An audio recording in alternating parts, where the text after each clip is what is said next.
Last Days of Pompeii by Edward Bulwer-Lytton. Book 3, Chapter 1. The Forum of the Pompeians, the first rude machinery by which the new era of the world was wrought. It was early noon, and the Forum was crowded alike with the busy and the idle. As at Paris at this day, so at that time in the cities of Italy, men lived almost wholly out of doors. The public buildings, the Forum, the porticos, the baths, the temples themselves, might be considered their real homes. It was no wonder that they decorated so gorgeously these favorite places of resort. They felt for them a sort of domestic affection as well as a public pride. And animated was, indeed, the aspect of the Forum of Pompeii at that time. Along its broad pavement, composed of large flags of marble, were assembled various groups, conversing in that energetic fashion which appropriates a gesture to every word, and which is still the characteristic of the people of the South. Here, in 7 stalls on one side of the colonnade, sat the money changers, with their glittering heaps before them, and merchants and seamen in various costumes crowding round their stalls. On one side, several men in long togas were seen bustling rapidly up to a stately edifice, where the magistrates administered justice. These were the lawyers, active, chattering, joking and punning, as you may find them at this day in Westminster.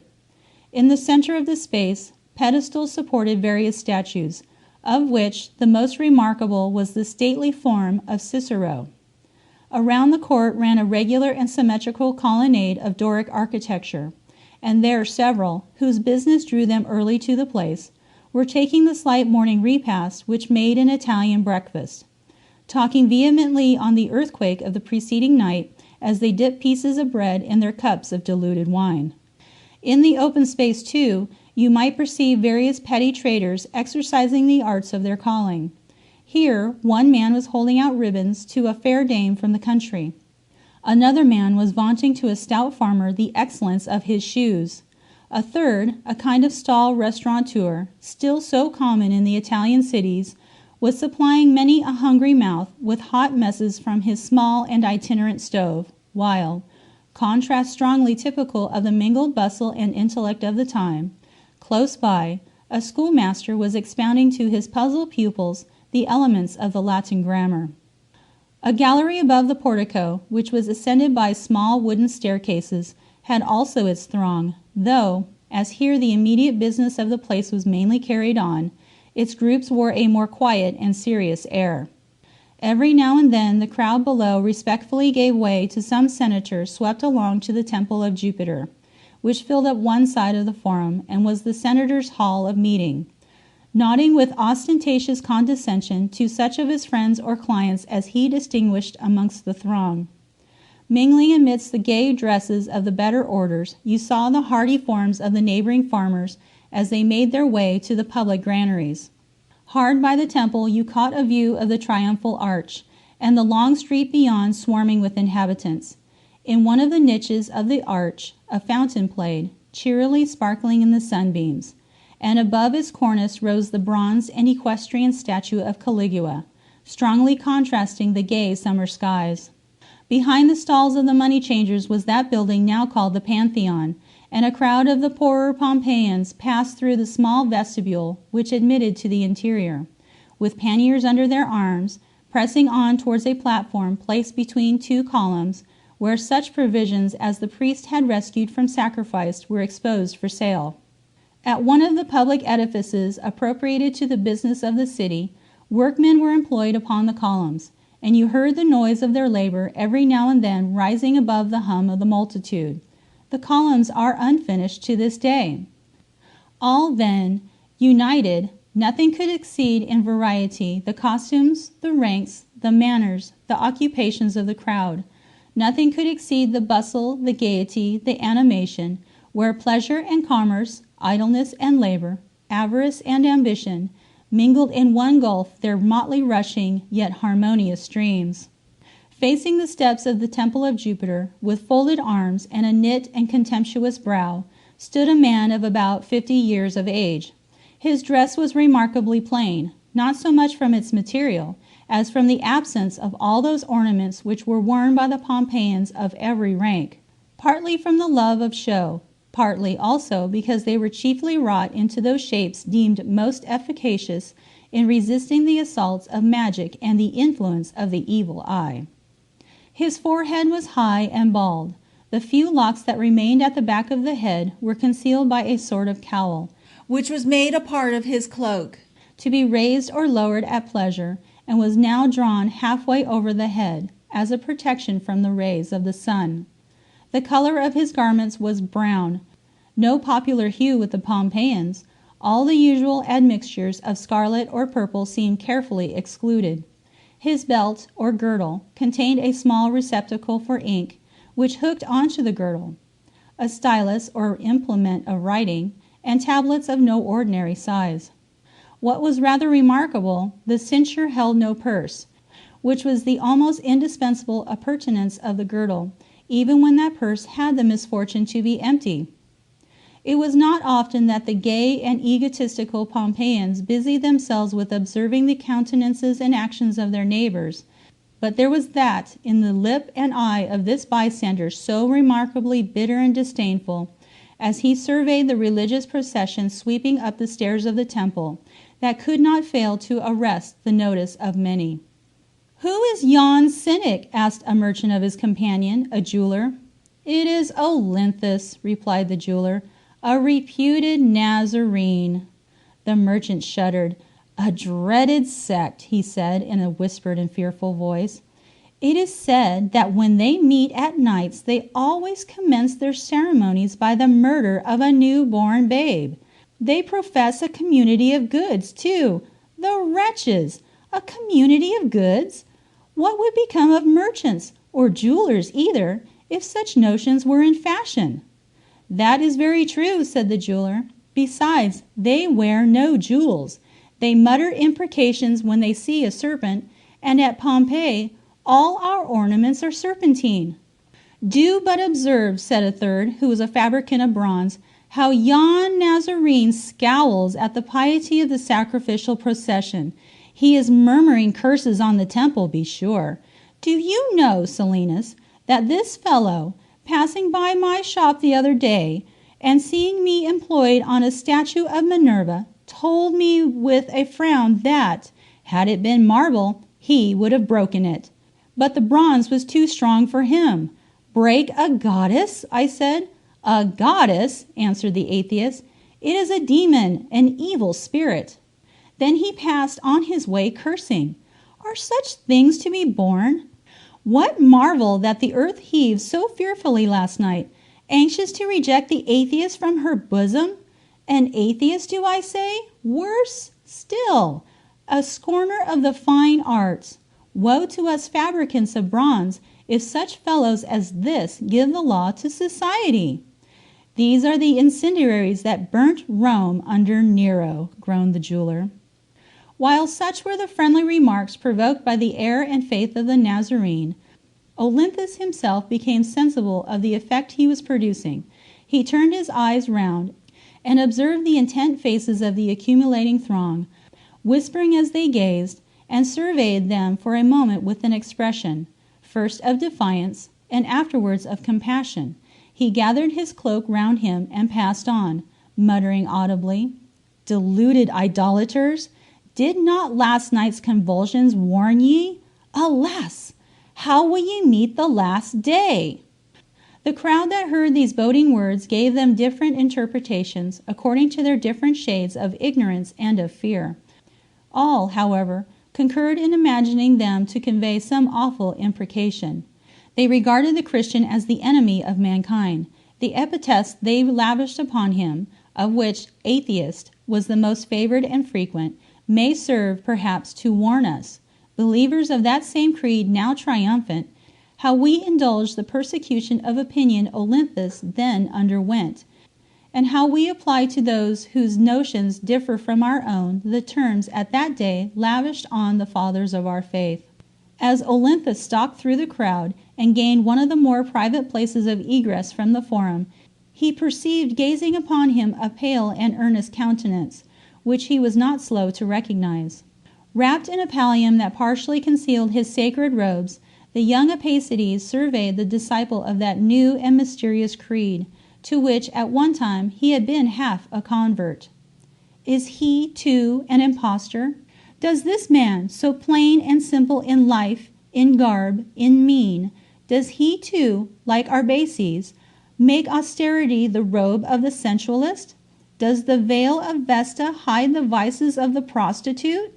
Olinthus, accustomed to men of all classes, and combining with the enthusiasm of his faith a profound experience of his kind, guessed, perhaps, by the index of the countenance, something of what passed within the breast of the priest.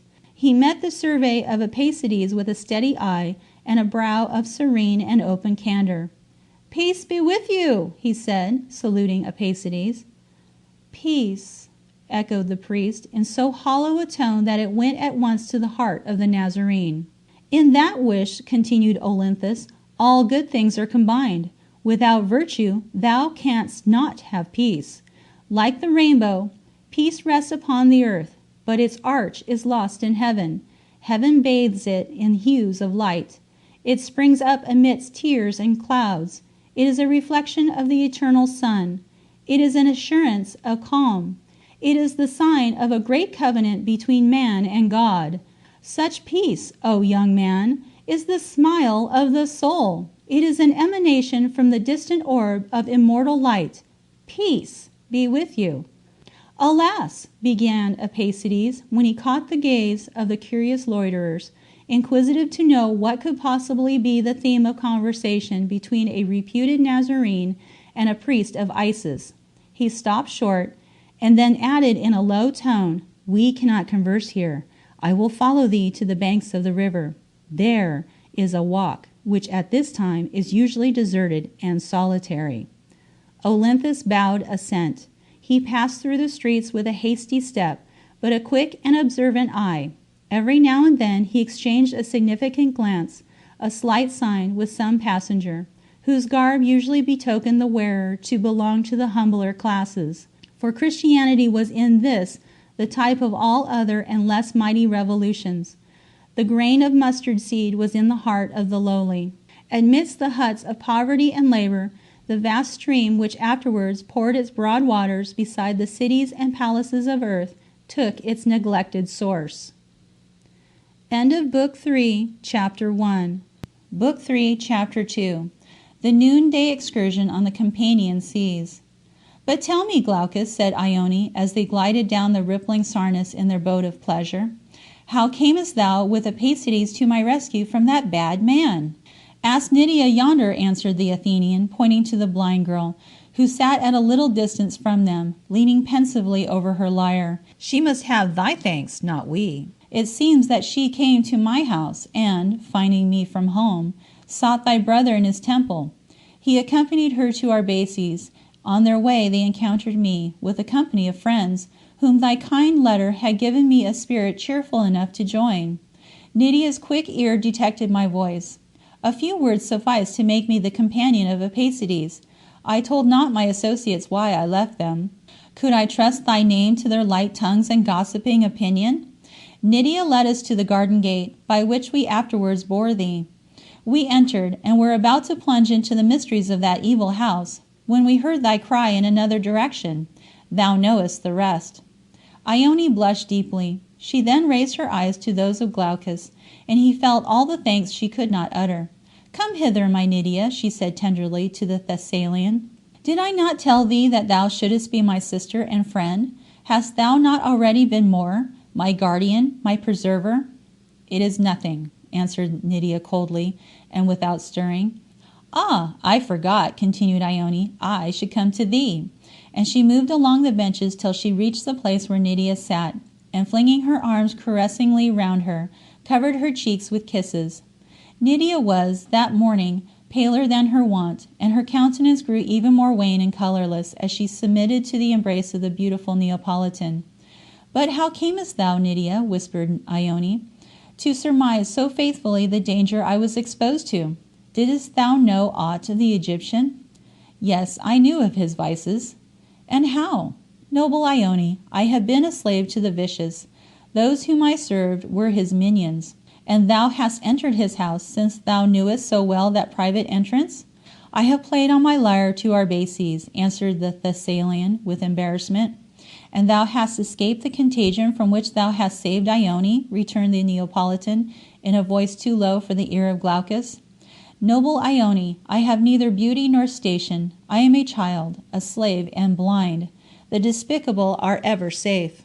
It was with a pained and proud and indignant tone that Nydia made this humble reply, and Ione felt that she only wounded Nydia by pursuing the subject. She remained silent, and the bark now floated into the sea. Confess that I was right, Ione, said Glaucus, in prevailing on thee not to waste this beautiful noon in thy chamber. Confess that I was right. Thou wert right, Glaucus, said Nydia abruptly. The dear child speaks for thee, returned the Athenian, but permit me to move opposite to thee, or our light boat will be overbalanced. So saying, he took a seat exactly opposite to Ione, and leaning forward, he fancied that it was her breath, and not the winds of summer, that flung fragrance over the sea. Thou wert to tell me, said Glaucus, why for so many days thy door was closed to me. Oh, think of it no more, answered Ione quickly. I gave my ear to what I now know was the malice of slander, and my slanderer was the Egyptian. Ione's silence assented to the question. His motives are sufficiently obvious. Talk not of him, said Ione, covering her face with her hands, as if to shut out his very thought. Perhaps he may be already by the banks of the slow Styx, resumed Glaucus. Yet, in that case, we should probably have heard of his death. Thy brother, methinks, hath felt the dark influence of his gloomy soul. When we arrived last night at thy house, he left me abruptly. Will he ever vouchsafe to be my friend? He is consumed by some secret care, answered Ione tearfully. Would that we could lure him from himself. Let us join in that tender office. He shall be my brother, returned the Greek. How calmly, said Ione, rousing herself from the gloom into which her thoughts of Arbaces had plunged her. How calmly the clouds seem to repose in heaven, and yet you tell me, for I knew it not myself, that the earth shook beneath us last night. It did, and more violently, they say, than it has done since the great convulsion 16 years ago. The land we live in yet nurses mysterious terror, and the reign of Pluto, which spreads beneath our burning fields, seems rent with unseen commotion. Didst thou not feel the earth quake, Nydia, where thou wert seated last night? And was it not the fear that it occasioned thee that made thee weep? I felt the soil creep and heave beneath me like some monstrous serpent, answered Nydia, but as I saw nothing, I did not fear. I imagined the convulsion to be a spell of the Egyptians. They say he has power over the elements. Thou art a Thessalian, my Nydia, replied Glaucus, and hast a national right to believe in magic.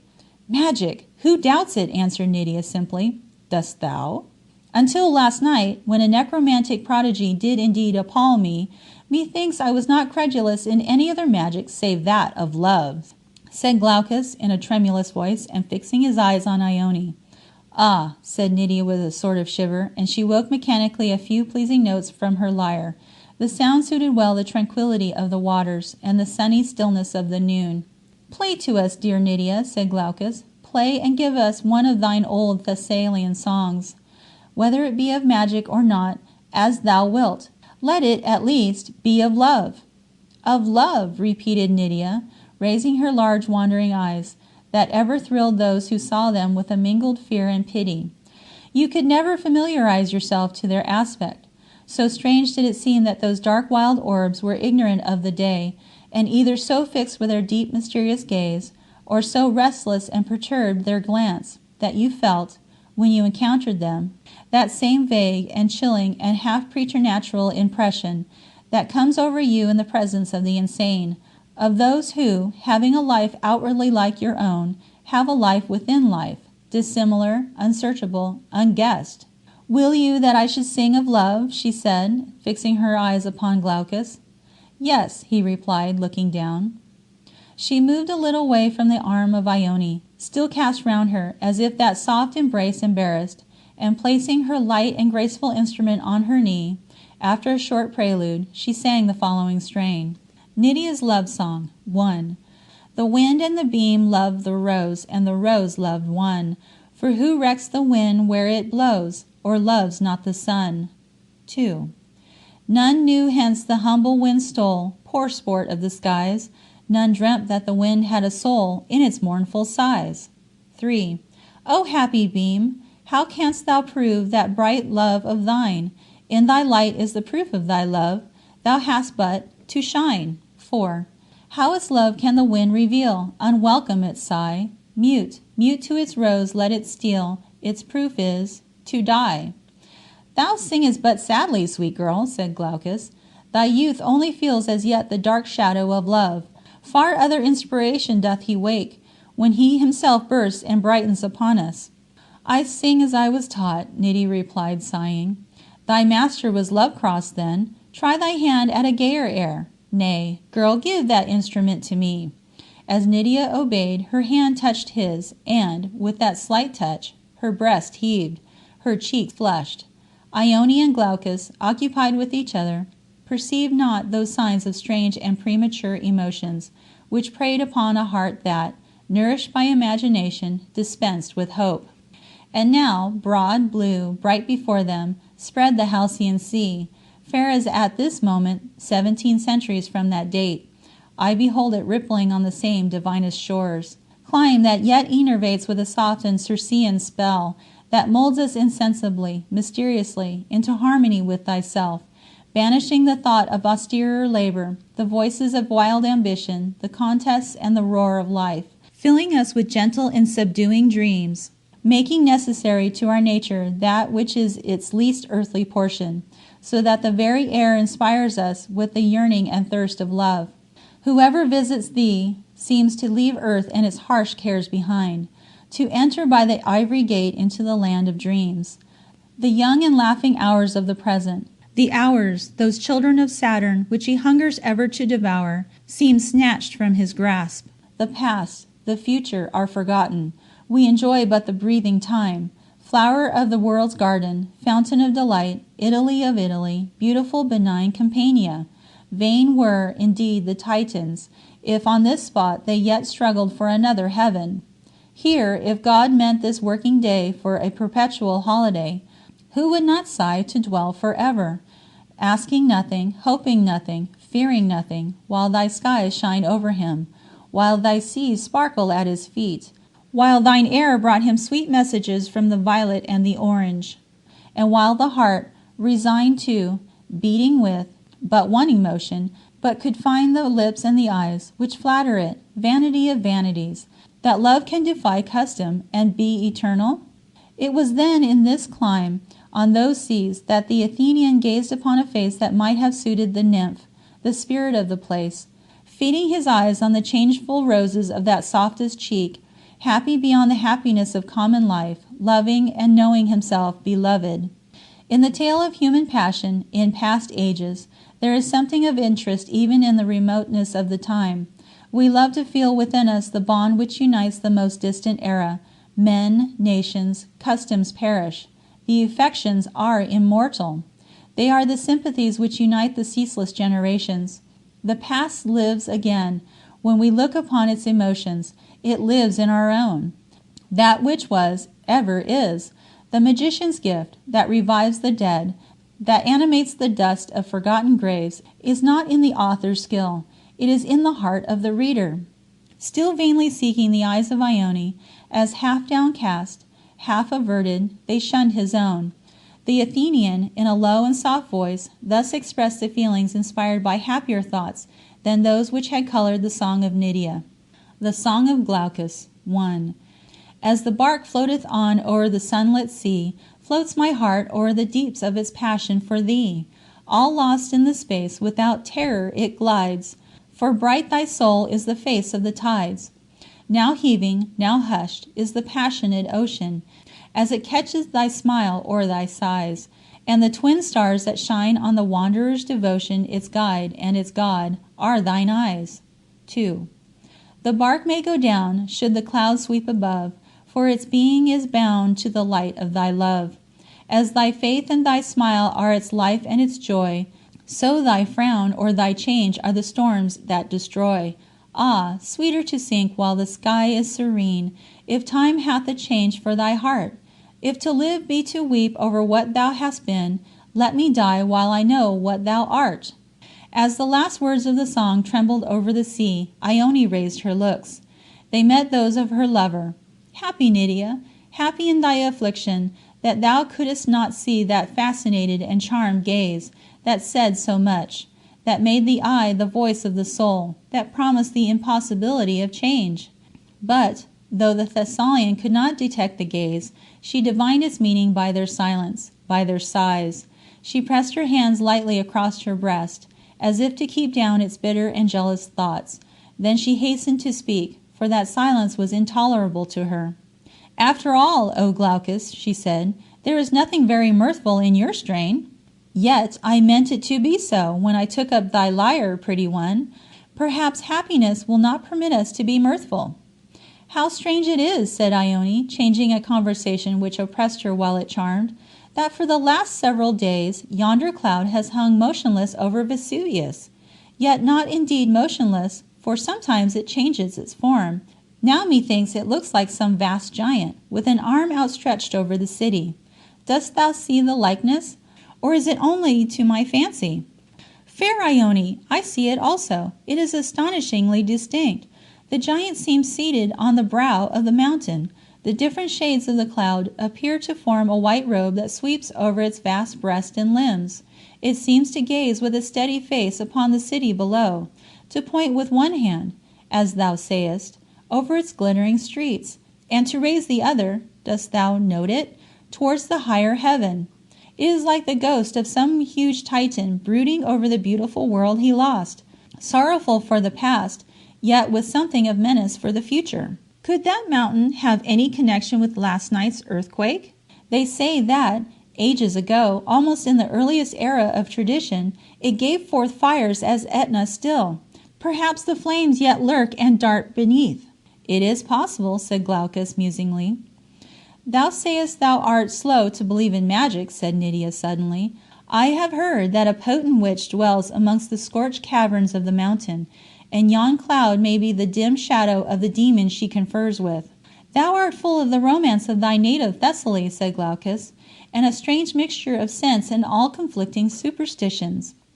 "We are ever superstitious in the dark," replied Nydia. "Tell me," she added, after a slight pause, "tell me, O Glaucus, do all that are beautiful resemble each other? They say you are beautiful, and Ione also. Are your faces then the same? I fancy not, yet it ought to be so." "Fancy no such grievous wrong to Ione," answered Glaucus, laughing. "But we do not, alas, resemble each other, as the homely and the beautiful sometimes do. Ione's hair is dark, mine light. Ione's eyes are— What color, Ione? I cannot see. Turn them to me. Oh, are they black? No, they are too soft. Are they blue? No, they are too deep. They change with every ray of the sun. I know not their color. But mine, sweet Nydia, are gray, and bright only when Ione shines on them. Ione's cheek is—" "I do not understand one word of thy description," interrupted Nydia peevishly. "I comprehend only that you do not resemble each other, and I am glad of it." "Why, Nydia?" said Ione. Nydia colored slightly. "Because," she replied coldly, "I have always imagined you under different forms, and one likes to know one is right." "And what hast thou imagined Glaucus to resemble?" asked Ione softly. "Music," replied Nydia, looking down. "Thou art right," thought Ione. "And what likeness hast thou ascribed to Ione?" "I cannot tell yet," answered the blind girl. "I have not yet known her long enough to find a shape and sign for my guesses."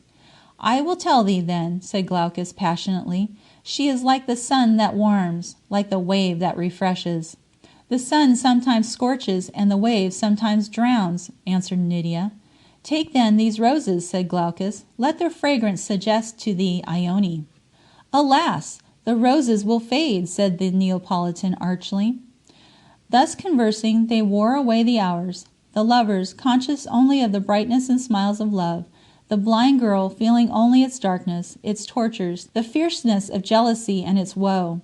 And now, as they drift on, Glaucus once more resumed the lyre, and woke its strings with a careless hand to a strain, so wildly and gladly beautiful, that even Nydia was roused from her reverie, and uttered a cry of admiration. "Thou seest, my child," cried Glaucus, "that I can yet redeem the character of love's music, and that I was wrong in saying happiness could not be gay. Listen, Nydia, listen, dear Ione, and hear. The birth of love. 1. Like a star in the seas above, like a dream to the waves of sleep, up, up, the incarnate love. She rose from the charmed deep, and over the Cyprian isle the skies shed their silent smile, and the forest green heart is rife with the stir of the gushing life, the life that had leaped to birth in the veins of the happy earth. Hail, oh hail, the dimmest sea cave below thee, the farthest sky arch above, in their innermost stillness know thee, and heave with the birth of love. Gale, soft gale, thou comest on thy silver winglets from thy home in the tender west, now fanning her golden ringlets, now hushed on her heaving breast. And afar on the murmuring sand the seasons wait hand in hand to welcome thee, birth divine, to the earth which is henceforth thine. 2. Behold how she kneels in the shell, bright pearl in its floating cell. Behold how the shell's rose hues the cheek and the breast of snow, and the delicate limbs suffuse, like a blush, with a bashful glow. Sailing on, slowly sailing o'er the wild water, all hail as the fond light is hailing her daughter. All hail, we are thine, all thine evermore, not a leaf on the laughing shore, not a wave on the heaving sea, nor a single sigh in the boundless sky, but is vowed evermore to thee. 3. And thou, my beloved one, thou, as I gaze on thy soft eyes now, methinks from their depths I view the holy birth born anew. Thy lids are the gentle cell where the young love blushing lies. See, she breaks from the mystic shell, she comes from thy tender eyes. Hail, all hail, she comes as she came from the sea, to my soul as it looks on thee. She comes, she comes, she comes as she came from the sea, to my soul as it looks on thee. Hail, all hail. End of Book 3, Chapter 2. Book 3, Chapter 3. The Congregation. Followed by Arbaces, the Nazarene gained the side of the Sarnus. That river, which now has shrunk into a petty stream, then rushed gaily into the sea, covered with countless vessels, and reflecting on its waves the gardens, the vines, the palaces, and the temples of Pompeii. From its more noisy and frequented banks, Olinthus directed his steps to a path which ran amidst a shady vista of trees, at the distance of a few paces from the river. This walk was, in the evening, a favorite resort of the Pompeians, but during the heat and business of the day was seldom visited, save by some groups of playful children, some meditative poet, or some disputative philosophers. At the side farthest from the river, frequent copses of box interspersed the more delicate and effervescent foliage, and these were cut into 1,000 quaint shapes, sometimes into the forms of fauns and satyrs, sometimes into the mimicry of Egyptian pyramids, sometimes into the letters that compose the name of a popular or eminent citizen. Thus the false taste is equally ancient as the pure, and the retired traders of Hackney and Paddington, a century ago, were little aware perhaps that in their tortured use in sculptured box they found their models in the most polished period of Roman antiquity, in the gardens of Pompeii and the villas of the fastidious Pliny. This walk now, as the noonday sun shone perpendicularly through the checkered leaves, was entirely deserted. At least no other forms than those of Olinthus and the priest infringed upon the solitude.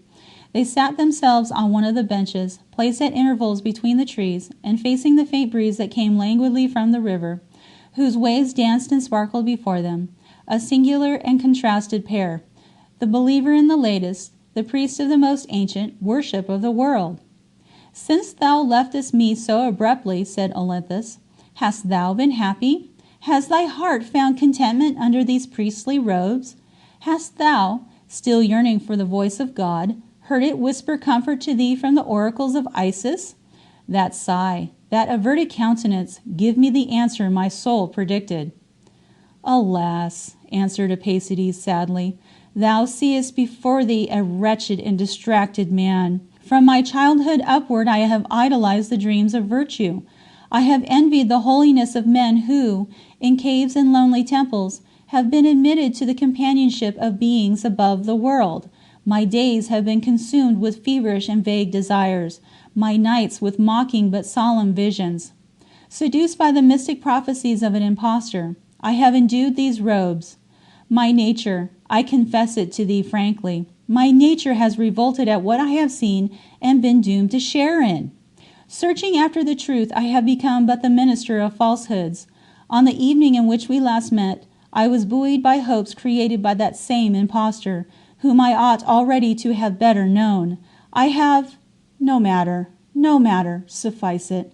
I have added perjury and sin to rashness and to sorrow. The veil is now rent forever from my eyes. I behold a villain where I obeyed a demigod. The earth darkens in my sight. I am in the deepest abyss of gloom. I know not if there be gods above, if we are the things of chance, if beyond the bounded and melancholy present there is annihilation or a hereafter. Tell me then thy faith. Solve these doubts, if thou hast indeed the power. I do not marvel, answered the Nazarene, that thou hast thus erred, or that thou art thus sceptic. 80 years ago there was no assurance to man of God, or of a certain and definite future beyond the grave. New laws are declared to him who has ears. A heaven, a true Olympus, is revealed to him who has eyes. Heed then, and listen.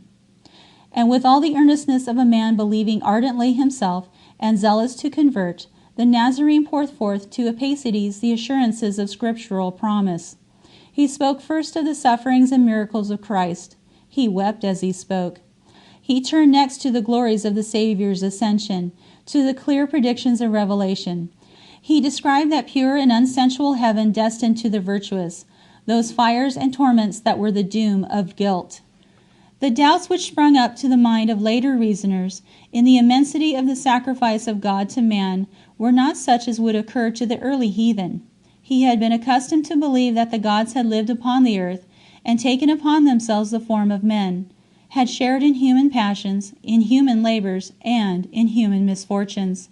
What was the travail of his own Alcmena's son, whose altar now smoked with the incense of countless cities, but a toil for the human race?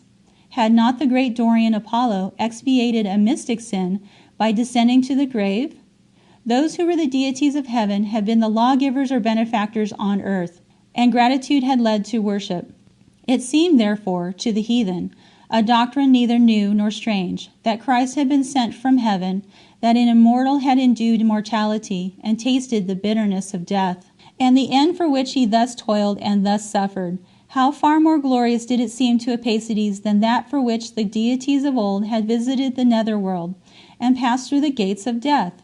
Was it not worthy of a god to descend to these dim valleys, in order to clear up the clouds gathered over the dark mound beyond, to satisfy the doubts of sages, to convert speculation into certainty, by example to point out the rules of life, by revelation to solve the enigma of the grave, and to prove that the soul did not yearn in vain when it dreamed of an immortality? In these last was the great argument of those lowly men destined to convert the earth. As nothing is more flattering to the pride and the hopes of man than the belief in a future state, so nothing could be more vague and confused than the notions of the heathen sages upon that mystic subject.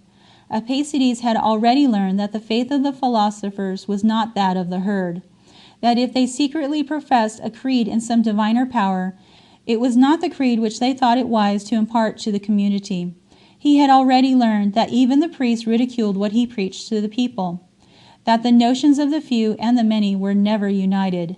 But, in this new faith, it seemed to him that philosopher, priest, and people, the expounders of the religion and its followers, were alike accordant. They did not speculate and debate upon immortality. They spoke of as a thing certain and assured.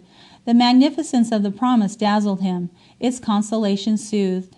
For the Christian faith made its early converts among sinners. Many of its fathers and its martyrs were those who felt the bitterness of vice, and who were therefore no longer tempted by its false aspect from the paths of an austere and uncompromising virtue. All the assurances of this healing faith invited to repentance. They were peculiarly adapted to the bruised and sore of spirit. The very remorse which Arbaces felt for his late excesses made him inclined to one who found holiness in that remorse, and who whispered of the joy in heaven over one sinner that repenteth. "Come," said the Nazarene as he perceived the effect he had produced. "Come to the humble hall in which we meet. A select and a chosen few. Listen there to our prayers. Note the sincerity of our repentant tears. Mingle in our simple sacrifice. Not of victims nor of garlands, but offered by white-robed thoughts upon the altar of the heart. The flowers that we lay there are imperishable. They bloom over us when we are no more. Nay, they accompany us beyond the grave. They spring up beneath our feet in heaven. They delight us with an eternal odor, for they are of the soul. They partake of its nature. These offerings are temptations overcome, and sins repented. Come, oh come, lose not another moment. Prepare already for the great, the awful journey, from darkness to light, from sorrowness to bliss, from corruption to immortality. This is the day of the Lord the Sun, a day that we have set apart for our devotions. Though we meet usually at night, yet some amongst us are gathered together even now. What joy, what triumph will be with us all if we can bring one stray lamb into the sacred fold!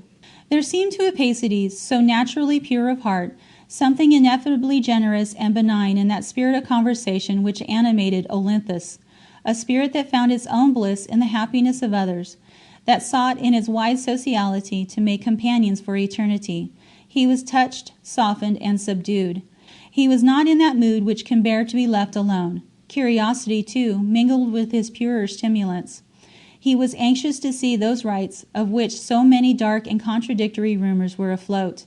He paused a moment, looked over his garb, thought of Arbaces, shuddered with horror, lifted his eyes to the broad brow of the Nazarene, intent, anxious, watchful, but for his benefit, for his salvation. He drew his robe round him, so as wholly to conceal his robes, and said, "Lead on, I follow thee." Olinthus pressed his hand joyfully, and then, descending to the riverside, hailed one of the boats that plied there constantly. They entered it.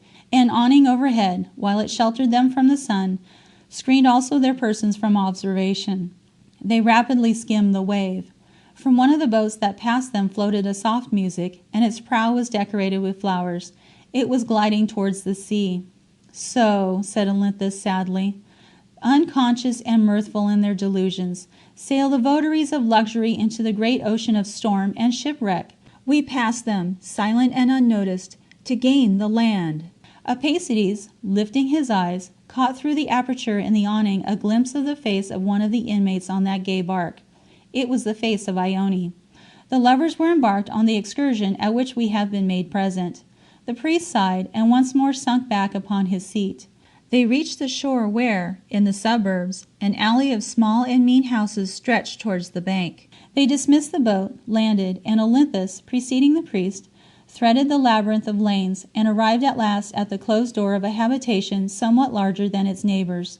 He knocked thrice. The door was opened and closed again, as Arbaces followed his guide across the threshold. They passed a deserted atrium, and gained an inner chamber of moderate size, which, when the door was closed, received its only light from a small window cut over the door itself. But, halting at the threshold of this chamber, and knocking at the door, Olinthus said, "Peace be with you." A voice from within returned, "Peace be with whom?" "The faithful," answered Olinthus, and the door opened. 12 or 14 persons were sitting in a semicircle, silent, and seemingly absorbed in thought, and opposite to a crucifix rudely carved in wood. They lifted up their eyes when Olinthus entered, without speaking. The Nazarene himself, before he accosted them, knelt suddenly down, and by his moving lips, and his eyes fixed steadfastly on the crucifix, Arbaces saw that he prayed inly. This rite performed, Olinthus turned to the congregation.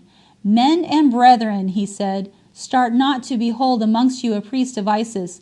He hath sojourned with the blind, but the Spirit hath fallen on him. He desires to see, to hear, and to understand." "Let him," said one of the assembly, and Arbaces beheld in the speaker a man still younger than himself, of a countenance equally worn and pallid, of an eye which equally spoke of the restless and fiery operations of a working mind. "Let him," repeated a second voice, and he who thus spoke was in the prime of manhood. His bronze skin and Asiatic features bespoke him a son of Syria. He had been a robber in his youth.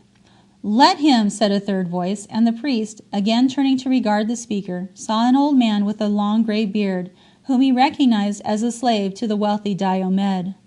"Let him," repeated simultaneously the rest, men who, with two exceptions, were evidently of the inferior ranks. In these exceptions, Arbaces noted an officer of the guard and an Alexandrian merchant. "We do not," recommenced Olinthus, "we do not bind you to secrecy. We impose on you no oaths, as some of our weaker brethren would do. It is true, indeed, that there is no absolute law against us, but the multitude, more savage than their rulers, thirst for our lives. So, my friends, when Pilate would have hesitated, it was the people who shouted, 'Christ to the cross!' But we bind you not to our safety. No, betray us to the crowd. Impeach, calumniate, malign us if you will. We are above death. We should walk cheerfully to the den of the lion, or the rack of the torturer. We can trample down the darkness of the grave, and what is death to a criminal is eternity to the Christian."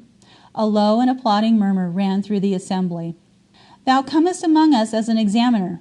Mayest thou remain a convert. Our religion? You behold it. Yon cross, our sole image. Yon scroll, the mysteries of Arceri and Ulysses. Our mortality? It is in our lives. Sinners we all have been. Who now can accuse us of a crime? We have baptized ourselves from the past. Think not that this is of us. It is of God. Approach, maiden," beckoning to the old slave who had spoken third for the admission of Arbaces. "Thou art the sole man amongst us who is not free. But in heaven the last shall be first. So with us. Unfold your scroll, read, and explain." Useless would it be for us to accompany the lecture of Medon, or the comments of the congregation. Familiar now are those doctrines, then strange and new. 18 centuries have left us little to expound upon the lore of Scripture or the life of Christ. To us, too, there would seem little congenial in the doubts that occurred to a heathen priest, and little learned in the answers they received from men uneducated, rude, and simple, possessing only the knowledge that they are greater than they seemed. There was one thing that greatly touched the Neapolitan. When the lecture was concluded, they heard a very gentle knock at the door. The password was given and replied to. The door opened, and 2 young children, the eldest of whom might have told its 7th year, entered timidly. They were the children of the master of the house, that dark and hardy Syrian, whose youth had been spent in pillage and bloodshed. The eldest of the congregation, it was that old slave, opened to them his arms. They fled to the shelter. They crept to his breast, and his hard features smiled as he caressed them. And these bold and fervent men, nursed in vicissitude, beaten by the rough winds of life, men of mailed and impervious fortitude, ready to affront a world, prepared for torment and armed for death, men who presented all imaginable contrasts to the weak nerves, the light hearts, the tender fragility of childhood, crowded round the infants, smoothing their rugged brows and composing their bearded lips to kindly and fostering smiles. Then the old man opened the scroll, and he taught the infants to repeat after him that beautiful prayer which we still dedicate to the Lord, and still teach to our children. And then he told them, in simple phrase, of God's love to the young, and how not a sparrow falls but his eye sees it. This lovely custom of infant initiation was long cherished by the early church, in memory of the words which said, "Suffer little children to come unto me, and forbid them not," and was perhaps the origin of the superstitious calumny which ascribed to the Nazarenes the crime which the Nazarenes, when victorious, attributed to the Jew, viz., the decoying children to hideous rites, at which they were secretly immolated. And the stern paternal penitent seemed to feel in the innocence of his children a return into early life ere yet it sinned. He followed the motion of their young lips with an earnest gaze. He smiled as they repeated, with hushed and reverent looks, the holy words. And when the lesson was done, and they ran, released, and gladly to his knee, he clasped them to his breast, kissed them again and again, and tears flowed fast down his cheek. Tears of which it could have been impossible to trace the source, so mingled they were with joy and sorrow, penitence and hope, remorse for himself, and love for them. Something, I say, there was in this scene which peculiarly affected Arbaces, and, in truth, it is difficult to conceive a ceremony more appropriate to the religion of benevolence, more appealing to the household and everyday affections, striking a more sensitive chord in the human breast. It was at this time that an inner door opened gently, and a very old man entered the chamber, leaning on a staff. At his presence, the whole congregation rose. There was an expression of deep, affectionate respect upon every countenance, and Arbaces, gazing on his countenance, felt attracted towards him by an irresistible sympathy. No man ever looked upon that face without love, for there had dwelt the smile of the deity, the incarnation of divinest love, and the glory of the smile had never passed away. "My children, God be with you!" said the old man, stretching his arms, and as he spoke the infants ran to his knee. He sat down, and they nestled fondly to his breast. It was beautiful to see that mingling of the extremities of life. The rivers gushing from their early source, the majestic stream gliding to the ocean of eternity.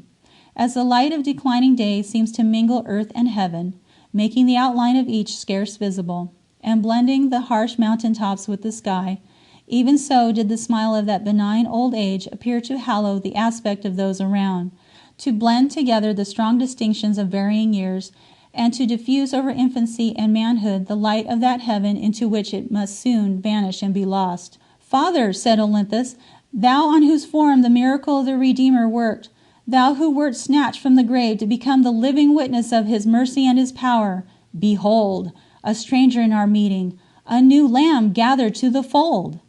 "Let me bless him," said the old man. The throng gave way. Arbaces approached him as by an instinct. He fell on his knees before him. The old man laid his hands on the priest's head and blessed him, but not aloud. As his lips moved, his eyes were upturned, and tears, those tears that good men only shed in the hope of happiness to another, flowed fast down his cheeks. The children were on either side of the convert. His heart was theirs. He had become as one of them, to enter into the kingdom of heaven. End of Book 3, Chapter 3. Book 3, Chapter 4. The stream of love runs on. Whither? Days are like years in the love of the young, when no bar, no obstacle is between their hearts, when the sun shines and the course runs smooth, when their love is prosperous and confessed. Ione no longer concealed from Glaucus the attachment she felt for him, and their talk now was only of their love. Over the rapture of the present, the hopes of the future glowed like the heaven above the gardens of spring. When they went in their trustful thoughts far down the stream of time, they laid out the chart of their destiny to come. They suffered the light of today to suffuse the morrow. In the youth of their hearts it seemed as if care, and change, and death were as things unknown. Perhaps they loved each other the more because the condition of the world left to Glaucus no aim and no wish but love, because the distractions common in free states to men's affections existed not for the Athenian, because his country wooed him not to the bustle of civil life, because ambition furnished no counterpoise to love, and, therefore, over their schemes and projects, love only reigned. In the Iron Age they imagined themselves of the Golden, doomed only to live and to love. To the superficial observer, who interests himself only in characters strongly marked and broadly colored, both the lovers may seem of too slight and commonplace a mold. In the delineation of characters purposely subdued, the reader sometimes imagines that there is a want of character. Perhaps, indeed, I wrong the real nature of these two lovers by not painting more impressively their stronger individualities. But in dwelling so much on their bright and bird-like existence, I am influenced almost insensibly by the forethought of the changes that await them, and for which they are so ill prepared. It was this very softness and gaiety of life that contrasted most strongly the vicissitudes of their coming fate. For the oak without fruit or blossom, whose hard and rugged heart is fitted for the storm, there is less fear than for the delicate branches of the myrtle and the laughing clusters of the vine. They now advanced far into August. The next month their marriage was fixed, and the threshold of Glaucus was already wreathed with garlands, and nightly, by the door of Ione, he poured forth the rich libations. He existed no longer for his gay companions, he was ever with Ione. In the mornings they beguiled the sun with music, in the evenings they forsook the crowded haunts of the gay for excursions on the water, or along the fertile and vine-clad plains that lay beneath the fatal Mount of Vesuvius. The earth shook no more. The lively Pompeians forgot even that there had gone forth so terrible a warning of their approaching doom. Glaucus imagined that convulsion, in the vanity of his heathen religion, and a special interposition of the gods, less in behalf of his own safety than that of Ione. He offered up the sacrifices of gratitude at the temples of his faith, and even the altar of Isis was covered with his votive garlands. As to the prodigy of the animated marble, he blushed at the effect it had produced on him. He believed it, indeed, to have been wrought by the magic of men, but the result convinced him that it betokened not the anger of a goddess. Of Arbaces they heard only that he still lived. Stretched on the bed of suffering, he recovered slowly from the effect of the shock he had sustained. He left the lovers unmolested, but it was only to brood over the hour and the method of revenge. Alike in their mornings at the house of Ione and in their evening excursions, Nydia was usually their constant and often their sole companion. They did not guess the secret fires which consumed her, the abrupt freedom with which she mingled in their conversation. Her capricious and often her peevish moods found already indulgence in the recollection of the service they owed her, and their compassion for her affliction. They felt an interest in her, perhaps the greater and more affectionate from the very strangeness and waywardness of her nature, her singular alternations of passion and softness, the mixture of ignorance and genius, of delicacy and rudeness, of the quick humours of the child, and the proud calmness of the woman. Although she refused to accept of freedom, she constantly suffered to be free. She went where she listed. No curb was put either on her words or actions. They felt for one so darkly fated, and so susceptible of every wound, the same pitying and compliant indulgence the mother feels for a spoiled and sickly child, dreading to impose authority, even where they imagined it for her benefit. She availed herself of this license by refusing the companionship of the slave whom they wished to attend her. With the slender staff by which she guided her steps, she went now, as in her former unprotected state, along the populous streets. It was almost miraculous to perceive how quickly and how dexterously she threaded every crowd, avoiding every danger, and could find her benighted way through the most intricate windings of the city. But her chief delight was still in visiting the few feet of ground which made the garden of Glaucus, in tending the flowers that at least repaid her love. Sometimes she entered the chamber where he sat, and sought a conversation, which she nearly always broke off abruptly, for conversation with Glaucus only tended to one subject, Ione, and that name from his lips inflicted agony upon her. Often she bitterly repented the service she had rendered to Ione. Often she said inly, if she had fallen, Glaucus could have loved her no longer, and then dark and fearful thoughts crept into her breast. She had not experienced fully the trials that were in store for her when she had been thus generous. She had never before been present when Glaucus and Ione were together. She had never heard that voice so kind to her, so much softer to another. The shock that crushed her heart with the tidings that Glaucus loved had at first only saddened and benumbed. By degrees, jealousy took a wilder and fiercer shape. It partook of hatred. It whispered revenge. As you see the wind only agitate the green leaf upon the bough, while the leaf which has lain withered and seared on the ground, bruised and trampled upon till the sap and life are gone, is suddenly whirled aloft, now here, now there, without stay and without rest, so the love which visits the happy and the hopeful hath but freshness on its wings, its violence is but sportive. But the heart that hath fallen from the green things of life, that is without hope, that hath no summer in its fibres, is torn and whirled by the same wind that but caresses its brethren. It hath no bough to cling to. It is dashed from path to path, till the winds fall, and it is crushed into the mire forever. The friendless childhood of Nydia had hardened prematurely her character.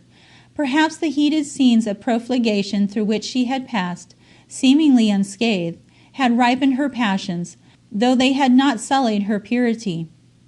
The orgies of Burbo might only have disgusted, the banquets of the Egyptian might only have terrified, at the moment, but the winds that pass unheeded over the soil leave seeds behind them. As darkness, too, favors the imagination, so, perhaps, her very blindness contributed to feed with wild and delirious visions the love of the unfortunate girl. The voice of Glaucus had been the first that had sounded musically to her ear. His kindness had made an impression upon her mind. When he had left Pompeii in the former year, she had treasured up in her heart every word he had uttered. And when anyone told her that this friend and patron of the poor flower girl was the most brilliant and the most graceful of the young revelers of Pompeii, she had felt a pleasing pride in nursing his recollection. Even the task which she imposed upon herself, of tending his flowers, served to keep him in her mind. She associated him with all that was most charming to her impressions, and when she had refused to express that image she fancied Ione to resemble, it was partly because that whatever was bright and soft in nature, she had already combined with the thought of Glaucus. If any of my readers ever loved at an age which they would smile to remember, an age in which fancy forestalled the reason, let them say whether that love, among all its strange and complicated delicacies, was not, above all other and later passions, susceptible of jealousy. I seek not here the cause. I know that it is commonly the fact. When Glaucus returned to Pompeii, Nydia had told another year of life.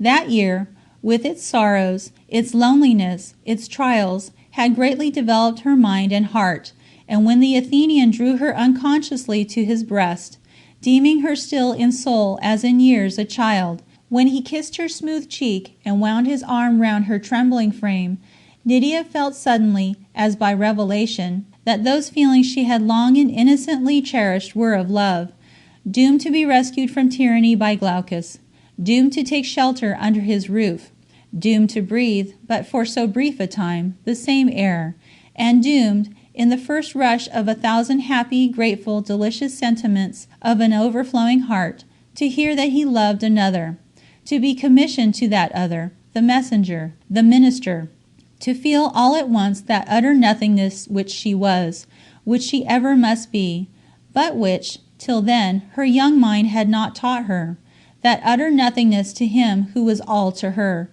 What wonder that, in her wild and passionate soul, all the elements jarred discordant, that if love reigned over the whole, it was not the love which is born of the more sacred and soft emotions. Sometimes she dreaded only lest Glaucus should discover her secret. Sometimes she felt indignant that it was not suspected. It was a sign of contempt. Could he imagine that she presumed so far? Her feelings to Ione ebbed and flowed with every hour. Now she loved her because he did, now she hated him for the same cause. There were moments when she could have murdered her unconscious mistress, moments when she could have laid down life for her. These fierce and tremulous alternations of passion were too severe to be borne long. Her health gave way, though she felt it not. Her cheek paled, her step grew feebler. Tears came to her eyes more often, and relieved her less. One morning, when she repaired to her usual task in the garden of the Athenian, she found Glaucus under the columns of the peristyle, with a merchant of the town. He was selecting jewels for his destined bride. He had already fitted up her apartment. The jewels he bought that day were placed also within it. They were never fated to grace the fair form of Ione. They may be seen at this day among the disinterred treasures of Pompeii, in the chambers of the studio at Naples. Come hither, Nydia, put down thy vase, and come hither. Thou must take this chain from me. Stay. There, I have put it on. There, Servilius, does it not become her? Wonderfully, answered the jeweler, for jewelers were well-bred and flattering men, even at that day. But when these earrings glitter in the ears of the noble Ione, then, by Bacchus, you will see whether my art adds anything to beauty. Ione, repeated Nydia, who had hitherto acknowledged by smiles and blushes the gift of Glaucus. Yes, replied the Athenian, carelessly toying with the gems. I am choosing a present for Ione, but there are none worthy of her. He was startled as he spoke by an abrupt gesture of Nydia. She tore the chain violently from her neck and dashed it on the ground. How is this? What, Nydia, dost thou not like the bauble? Art thou offended? "You treat me ever as a slave and as a child," replied the Thessalian, with ill-suppressed sobs, and she turned hastily away to the opposite corner of the garden. Glaucus did not attempt to follow, or to soothe. He was offended. He continued to examine the jewels and to comment on their fashion, to object to this and to praise that, and finally to be talked by the merchant into buying all, the safest plan for a lover, and a plan that anyone will do right to adopt, provided always that he can obtain an Ione. When he had completed his purchase and dismissed the jeweler, he retired into his chamber, dressed, mounted his chariot, and went to Ione. He thought no more of the blind girl, or her offense. He had forgotten both the one and the other. He spent the forenoon with his beautiful Neapolitan, repaired thence to the baths, supped, if, as we have said before, we can justly so translate the 3 o'clock cona of the Romans, alone, and abroad, for Pompeii had its restaurateurs, and returning home to change his dress ere he again repaired to the house of Ione. He passed the peristyle, but with the absorbed reverie and absent eyes of a man in love, and did not note the form of the poor blind girl, bending exactly in the same place where he had left her. But though he saw her not, her ear recognized at once the sound of his step. She had been counting the moments to his return. He had scarcely entered his favorite chamber, which opened on the peristyle, and seated himself musingly on his couch, when he felt his robe timorously touched, and, turning, he beheld Nydia kneeling before him, and holding up to him a handful of flowers, a gentle and appropriate peace offering. Her eyes, darkly upheld to his own, streamed with tears. "I have offended thee," she said, sobbing, "and for the first time I would die rather than cause thee a moment's pain. Say that thou wilt forgive me. See, I have taken up the chain. I have put it on. I will never part from it. It is thy gift." "My dear Nydia," returned Glaucus, and raising her, he kissed her forehead. "Think of it no more. But why, my child, wert thou so suddenly angry? I could not divine the cause." "Do not ask," she said, coloring violently. "I am a thing full of faults and humors. You know I am but a child. You say so often.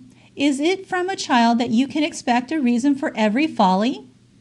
But, prettiest, you will soon be a child no more, and if you would have us treat you as a woman, you must learn to govern these singular impulses and gales of passion. Think not I chide. No, it is for your happiness only I speak." "It is true," said Nydia. "I must learn to govern myself. I must bide. I must suppress my heart. This is a woman's task and duty. Methinks her virtue is hypocrisy." "Self-control is not deceit, my Nydia," returned the Athenian, "and that is the virtue necessary alike to man and to woman. It is the true senatorial toga, the badge of the dignity it covers."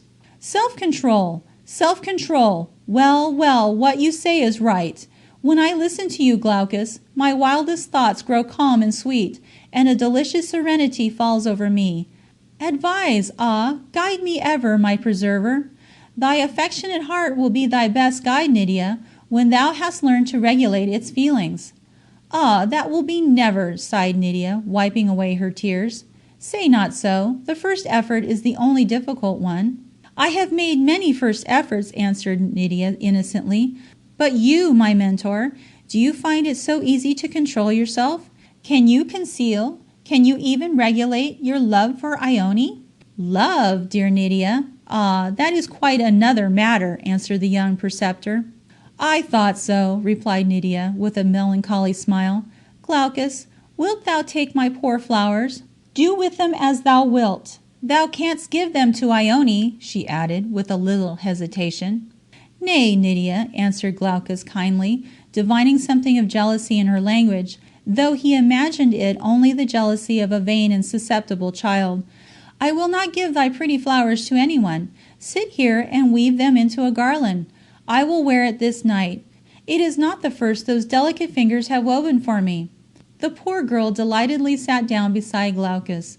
She drew from her girdle a ball of the many-colored threads, or rather slender ribbons, used in the weaving of garlands, and which, for it was her professional occupation, she carried constantly with her. and began quickly and gracefully to commence her task. Upon her young cheeks the tears had already dried. A faint but happy smile played round her lips. Childlike, indeed, she was sensible only of the joy of the present hour. She had reconciled to Glaucus. He had forgiven her. She was beside him. He played caressingly with her silken hair. His breath fanned her cheek. Ione, the cruel Ione, was not by. None other divided his care. Yes, she was happy and forgetful. It was one of the few moments in her brief and troubled life that it was sweet to treasure, to recall. As the butterfly, allured by the winter sun, basks for a little in the sudden light, ere yet the wind awakes and the frost comes, which shall blast it before the eve. She rested beneath a beam, which, by contrast with the wonted skies, was not chilling, and the instinct which should have warned her of its briefness bade her only gladden in its smile. "Thou hast beautiful locks," said Glaucus. "They were once, I ween well, a mother's delight." Nydia sighed. It would seem that she had not been born a slave, but she ever shunned the mention of her parentage, and, whether obscure or noble, certain it is that her birth was never known by her benefactors, nor by anyone in those distant shores, even to the last. The child of sorrow and of mystery, she came and went as some bird that enters our chamber for a moment. We see it flutter for a while before us. We know not whence it flew, or to what region it escapes. Nydia sighed, and after a short pause, without answering the remark, said, "But do I weave too many roses in my wreath, Glaucus? They tell me it is thy favourite flower." "And ever favoured, my Nydia, be it by those who have the soul of poetry. It is the flower of love, of festival. It is also the flower we dedicate to silence and to death. It blooms on our brows in life, while life be worth the having. It is scattered above our sepulchre when we are no more."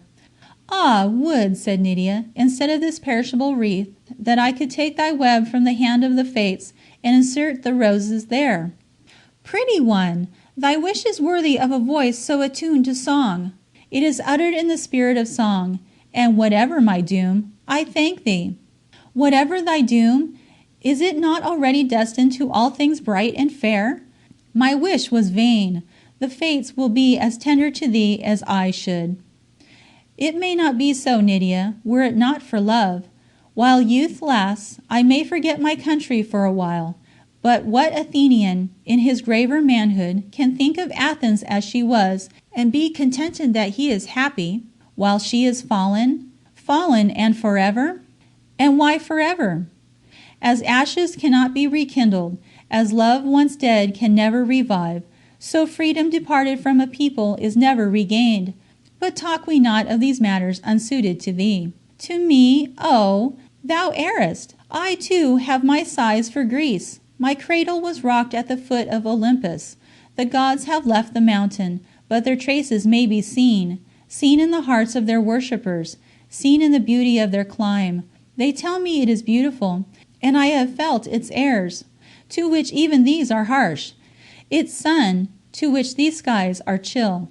Oh, talk to me of Greece. Poor fool that I am, I can comprehend thee. And, methinks, had I yet lingered on those shores, had I been a Grecian maid whose happy fate it was to love and to be loved, I myself could have armed my lover for another Marathon, a new Plataea. Yes, the hand that now weaves the roses should have woven thee the olive crown. If such a day could come, said Glaucus, catching the enthusiasm of the blind Thessalian, and half rising. But no, the sun has set, and the night only bids us be forgetful, and in forgetfulness be gay. Weave still the roses. But it was with a melancholy tone of forced gaiety that the Athenian uttered the last words, and sinking into a gloomy reverie, he was only awakened from it, a few minutes afterwards, by the voice of Nydia, as she sang in a low tone the following words, which he had once taught her. The Apology for Pleasure. 1. Who will assume the bays that the hero wore? Wreaths on the tomb of days gone evermore. Who shall disturb the brave, or one leaf on their holy grave? The laurel is vowed to them, leave the bay on its sacred stem. But this, the rose, the fading rose, alike for slave and freeman grows. 2. If memory sit beside the dead, with tombs her only treasure, if hope is lost and freedom fled, the more excuse for pleasure. Come, weave the wreath, the roses weave, the rose at least is ours, to feeble hearts our fathers leave, in pitying scorn, the flowers. 3. On the summit, worn and hoary, of Phile's solemn hill, the tramp of the brave is still, and still in the sadness mart, the pulse of the mighty heart, whose very blood was glory. Glaucus forsakes her own, the angry gods forget us, but yet the blue streams along walk the feet of the silver song, and the night bird wakes the moon, and the bees in the blushing noon haunt the heart of the old Hymettus. We are fallen, but not forlorn, if something is left to cherish. As love was the earliest born, so love is the last to perish. 4. Wreathe then the roses, wreathe the beautiful still is ours, while the streams still flow and the sky shall glow, the beautiful still is ours. Whatever is fair, or soft, or bright, in the lap of day or the arms of night, whispers our soul of Greece, and hushes our care with a voice of peace. Wreathe then the roses, wreathe. They tell me of earlier hours, and I hear the heart of my country breathe from the lips of the stranger's flowers. End of Book 3, Chapter 4. Book 3, Chapter 5. Nydia encounters Julia. Interview of the heathen sister and converted brother. An Athenian's notion of Christianity. What happiness to Ione! What bliss to be ever by the side of Glaucus, to hear his voice, and she too can see him! Such was the soliloquy of the blind girl as she walked alone and at twilight to the house of her new mistress, whither Glaucus had already preceded her. Suddenly she was interrupted in her fond thoughts by a female voice. Blind girl, whither goest thou? There is no pannier under thine arm. Hast thou sold all thy flowers? The person thus accosting Nydia was a lady of a handsome but a bold and unmaidenly countenance. It was Julia, the daughter of Diomed. Her veil was half raised as she spoke. She was accompanied by Diomed himself, and by a slave carrying a lantern before them. The merchant and his daughter were returning home from a supper at one of their neighbors. Dost thou not remember my voice? Continued Julia. I am the daughter of Diomed the wealthy. Ah, forgive me. Yes, I recall the tones of your voice. No, noble Julia, I have no flowers to sell. I heard that thou wert purchased by the beautiful Greek Glaucus. Is that true, pretty slave? Asked Julia. I serve the Neapolitan Ione, replied Nydia evasively. Ah, and it is true, then... Come, interrupted Diomed, with his cloak up to his mouth. The night grows cold. I cannot stay here while you prat to that blind girl. Come, let her follow you home if you wish to speak to her. Do, child, said Julia, with the air of one not accustomed to be refused. I have much to ask of thee. Come. I cannot this night. It grows late, answered Nydia. I must be at home. I am not free, noble Julia. What, the meek Ione will chide thee? Ay, I doubt not she is a second Thalestris. But come, then, tomorrow. Do. Remember I have been thy friend of old.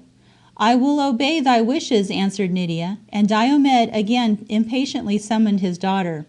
She was obliged to proceed, with the main question she had desired to put to Nydia unasked.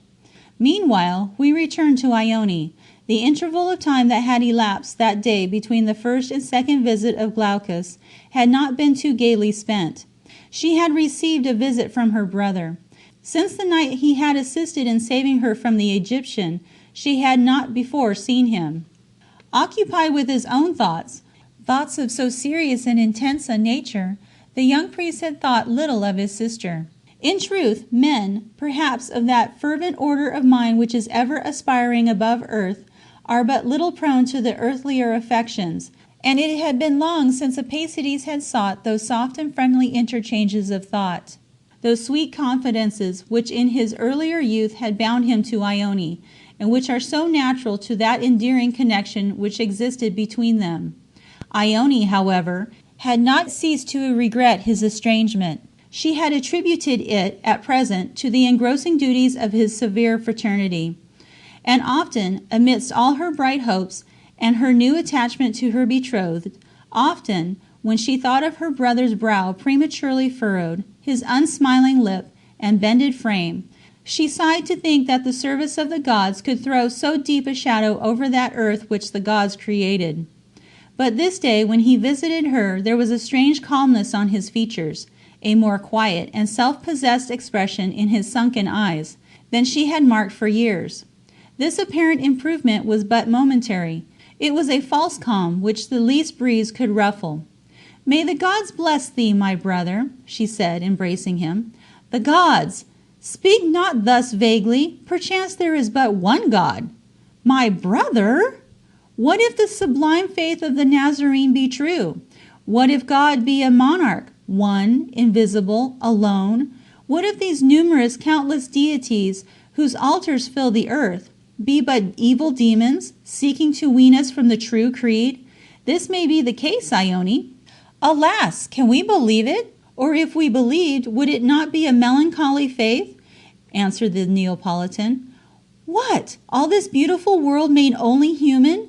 Mountain disenchanted of its Ored, the waters of their nymph, that beautiful prodigality of faith which makes everything divine, consecrating the meanest flowers, bearing celestial whispers in the faintest breeze? Wouldst thou deny this, and make the earth mere dust and clay?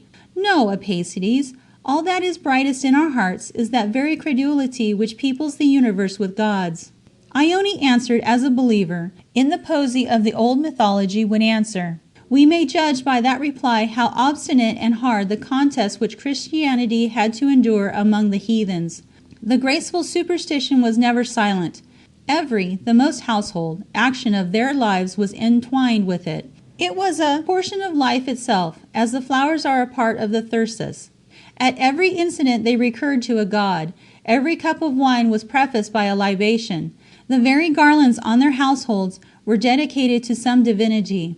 Their ancestors themselves, made holy, presided as lares over their hearth and hall.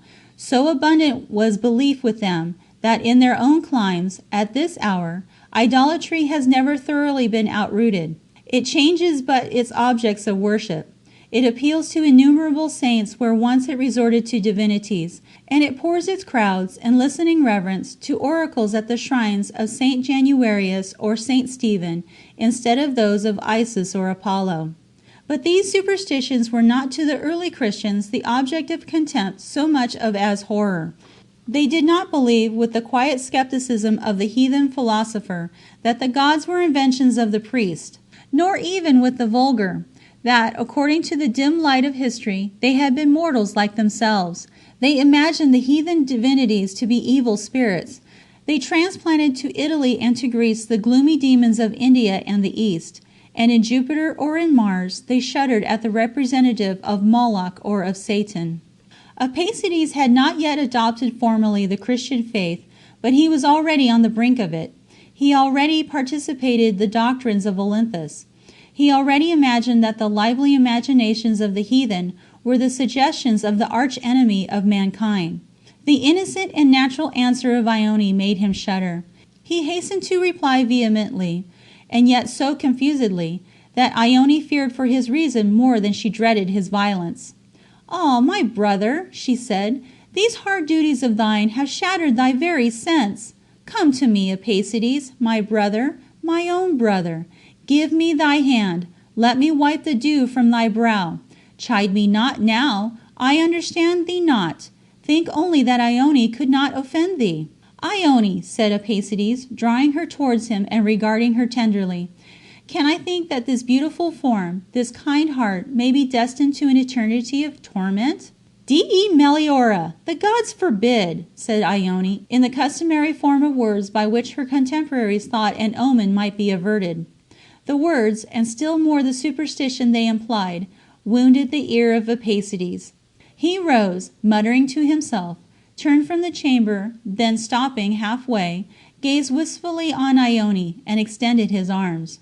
Ione flew to them in joy. He kissed her earnestly, and then he said, "Farewell, my sister. When we next meet, mayest thou be to me as nothing. Take thou, then, this embrace, full yet of all the tender reminiscences of childhood, when faith and hope, creeds, customs, interests, objects, were the same to us. Now, the tie is to be broken." With these strange words, he left the house. The great and severest trial of the primitive Christians was indeed this. Their conversion separated them from their dearest bonds. They could not associate with beings whose commonest actions, whose commonest forms of speech, were impregnated with idolatry. They shuddered at the blessings of love. To their ears it was uttered in a demon's name. This, their misfortune, was their strength. If it divided them from the rest of the world, it was to unite them proportionally to each other. They were men of iron who wrought forth the word of God, and verily the bonds that bound them were of iron also. Glaucus found Ione in tears. He had already assumed the sweet privilege to console. He drew from her a recital of her interview with her brother. But in her confused account of language, itself so confused to one not prepared for it, he was equally at a loss with Ione to conceive the intentions or the meaning of Arbaces. "Hast thou ever heard much," she asked, "of this new sect of the Nazarenes, of which my brother spoke?" "I have often heard enough of the votaries," replied Glaucus, "but of their exact tenets I know not, save that their doctrine there seemeth something preternaturally chilling and morose. They live apart from their kind. They affect to be shocked even at our simple uses of garlands. They have no sympathies with the cheerful amusements of life. They utter awful threats of the coming destruction of the world. They appear, in one word, to have brought their unsmiling and gloomy creed out of the cave of Trophonius. Yet," continued Glaucus, after a slight pause, "they have not wanted men of great power and genius, nor converts, even among the Areopagites of Athens. Well do I remember to have heard my father speak of one strange guest at Athens, many years ago. Methinks his name was Paul. My father was amongst a mighty crowd that gathered on one of our immemorial hills to hear this sage of the East expound. Through the wide throng there rang not a single murmur. The jest and the roar with which our native orators are received were hushed for him. And when on the loftiest summit of that hill, raised above the breathless crowd below, stood this mysterious visitor, his mien and his countenance awed every heart, even before a sound left his lips. He was a man, I have heard my father say, of no tall stature, but of noble and impressive mien. His robes were dark and ample. The declining sun, for it was evening, shone aslant upon his form as it rose aloft, motionless and commanding. His countenance was much worn and marked, as of one who had braved alike misfortune and the sternest vicissitude of many climes. But his eyes were bright with an almost unearthly fire, and when he raised his arm to speak, it was with the majesty of a man into whom the spirit of a god hath rushed. "Men of Athens," he is reported to have said, "I find amongst ye an altar with this inscription, To the unknown God. Ye worship in ignorance the same deity I serve. To you unknown till now, to you be it now revealed." Then declared that solemn man how this great maker of all things, who had appointed unto man his several tribes and his various homes, the Lord of earth and the universal heaven, dwelt not in temples made with hands, that his presence, his spirit, were in the air we breathed. Our life and our being were with him. "Think you," he cried, "that the invisible is like your statues of gold and marble? Think you that he needeth sacrifice from you, he who made heaven and earth?" Then he spoke of fearful and coming times, of the end of the world, of a second rising of the dead, whereof an assurance had been given to man in the resurrection of the mighty being whose religion he came to preach. When he thus spoke, the long-pent murmur went forth, and the philosophers that were mingled with the people muttered their sage contempt. There might you have seen the chilling frown of the Stoic, and the Cynic's sneer, and the Epicurean, who believeth not even in our own Elysium, muttered a pleasant jest, and swept laughing through the crowd, but the deep heart of the people was touched and thrilled, and they trembled, though they knew not why. For verily the stranger had the voice and majesty of a man to whom the unknown God had committed the preaching of his faith. Ione listened with rapt attention, and the serious and earnest manner of the narrator betrayed the impression that he himself had received from one who had been amongst the audience, that on the hill of the heathen Mars had heard the first tidings of the word of Christ. End of Book 3, Chapter 5. Book 3, Chapter 6. The Porter, the Girl, and the Gladiator. The door of Diomed's house stood open, and Medon, the old slave, sat at the bottom of the steps by which you ascended to the mansion.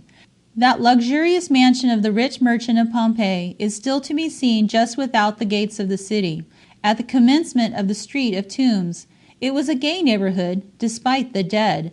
On the opposite side, but at some yards nearer the gate, was a spacious hostelry, at which those brought by business or by pleasure to Pompeii often stopped to refresh themselves. In the space before the entrance of the inn now stood wagons and carts and chariots, some just arrived, some just quitting, in all the bustle of an animated and popular resort of public entertainment. Before the door, some farmers, seated on a bench by a small circular table, were talking over their morning cups, on the affairs of their calling.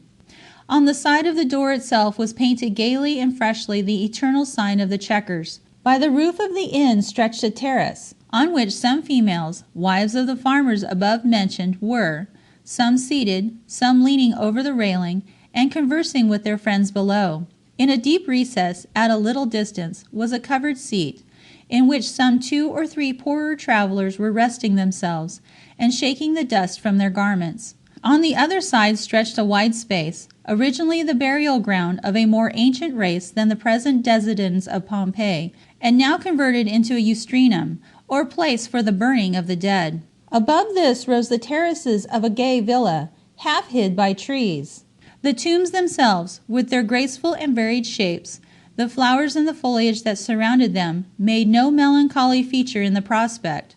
Hard by the gate of the city, in a small niche, stood the still form of the well-disciplined Roman sentry, the sun shining brightly on his polished crest and the lance on which he leaned. The gate itself was divided into 3 arches, the center one for vehicles, the others for foot passengers. And on either side rose the massive walls which girt the city, composed, patched, repaired at 1,000 different epochs, according as war, time, or the earthquake had shattered that vain protection. At frequent intervals rose square towers, whose summits broke in a picturesque rudeness the regular line of the wall, and contrasted well with the modern buildings gleaming whitely by.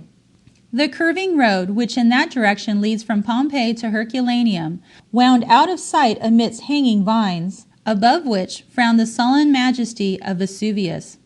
"Hast thou heard the news, old Medon?" said a young woman, with a pitcher in her hand, as she paused by Diomed's door to gossip a moment with the slave, ere she repaired to the neighboring inn to fill the vessel, and coquette with the travelers. "News? What news?" said the slave, raising his eyes moodily from the ground. "Why, there passed through the gate this morning, no doubt ere thou wert well awake, such a visitor to Pompeii." "Aye," said the slave indifferently. "Yes, a present from the noble Pomponianus." "A present? I thought thou sayest a visitor." "It is both visitor and present. Know, O dull and stupid, that it is a most beautiful young tiger for our approaching games in the amphitheater. Hear you that, Medon? Oh, what pleasure! I declare I shall not sleep a wink till I see it. They say it has such a roar." "Poor fool," said Medon, sadly and cynically. "Fool? Me no fool, old cur. It is a pretty thing, a tiger, especially if we could but find somebody for him to eat.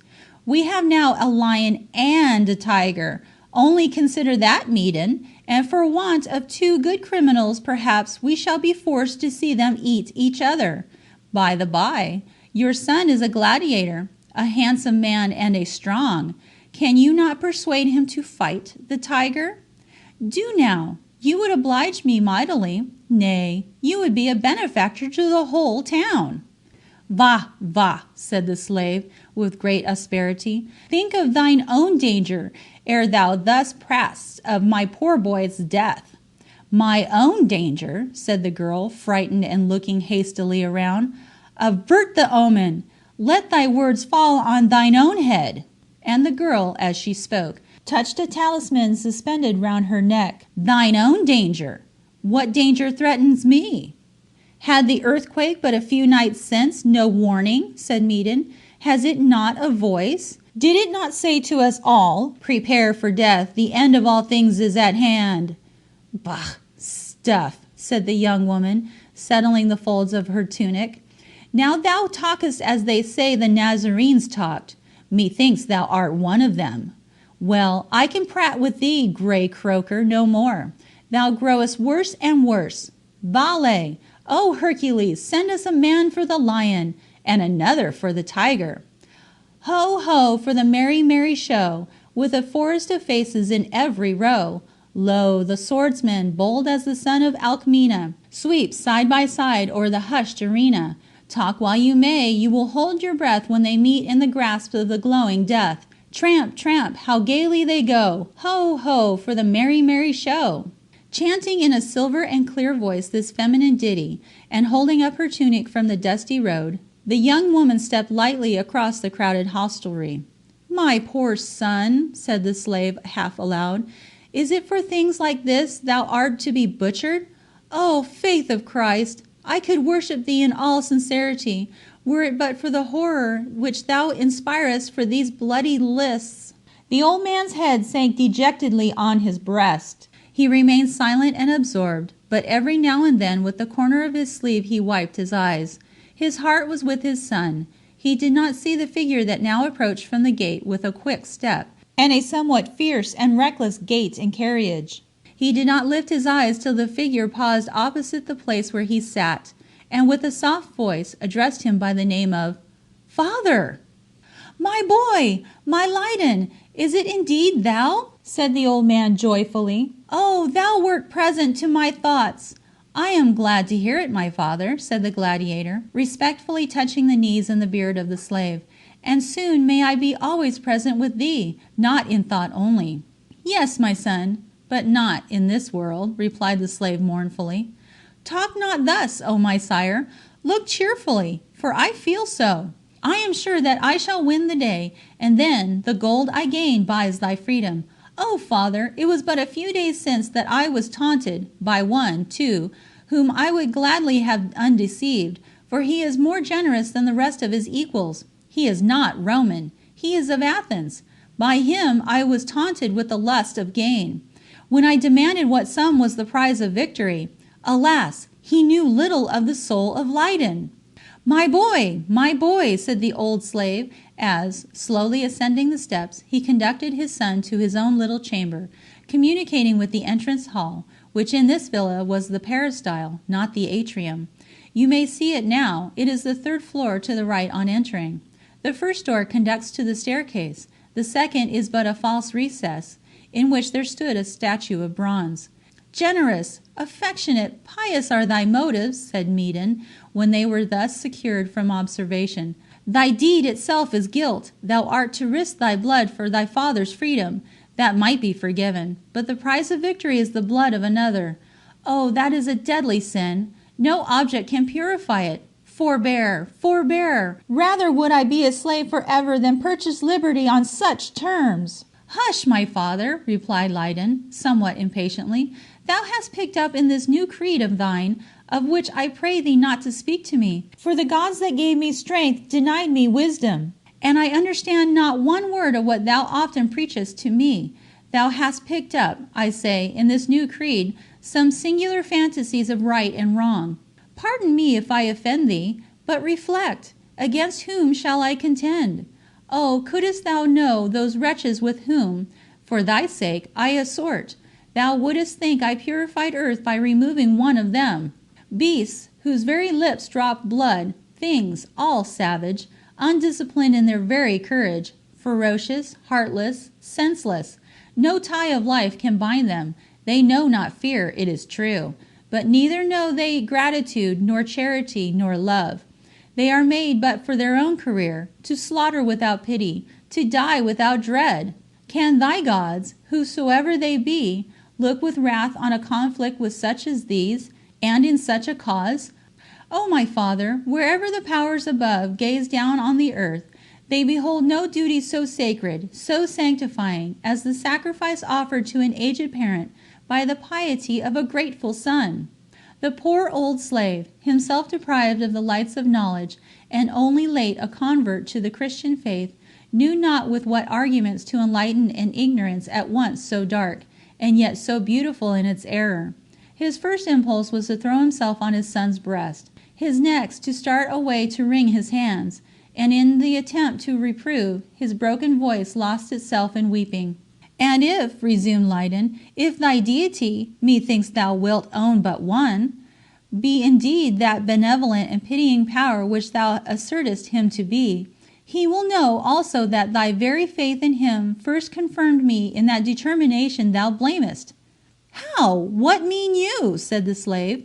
"Why, thou knowest that I, sold in my childhood as a slave, was set free at Rome by the will of my master, whom I had been fortunate enough to please. I hastened to Pompeii to see thee. I found thee already aged and infirm, under the yoke of a capricious and pampered lord.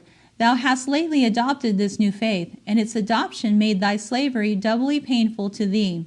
It took away all the softening charm of custom, which reconciles us so often to the worst. Didst thou not complain to me that thou wert compelled to offices that were not odious to thee as a slave, but guilty as a Nazarene?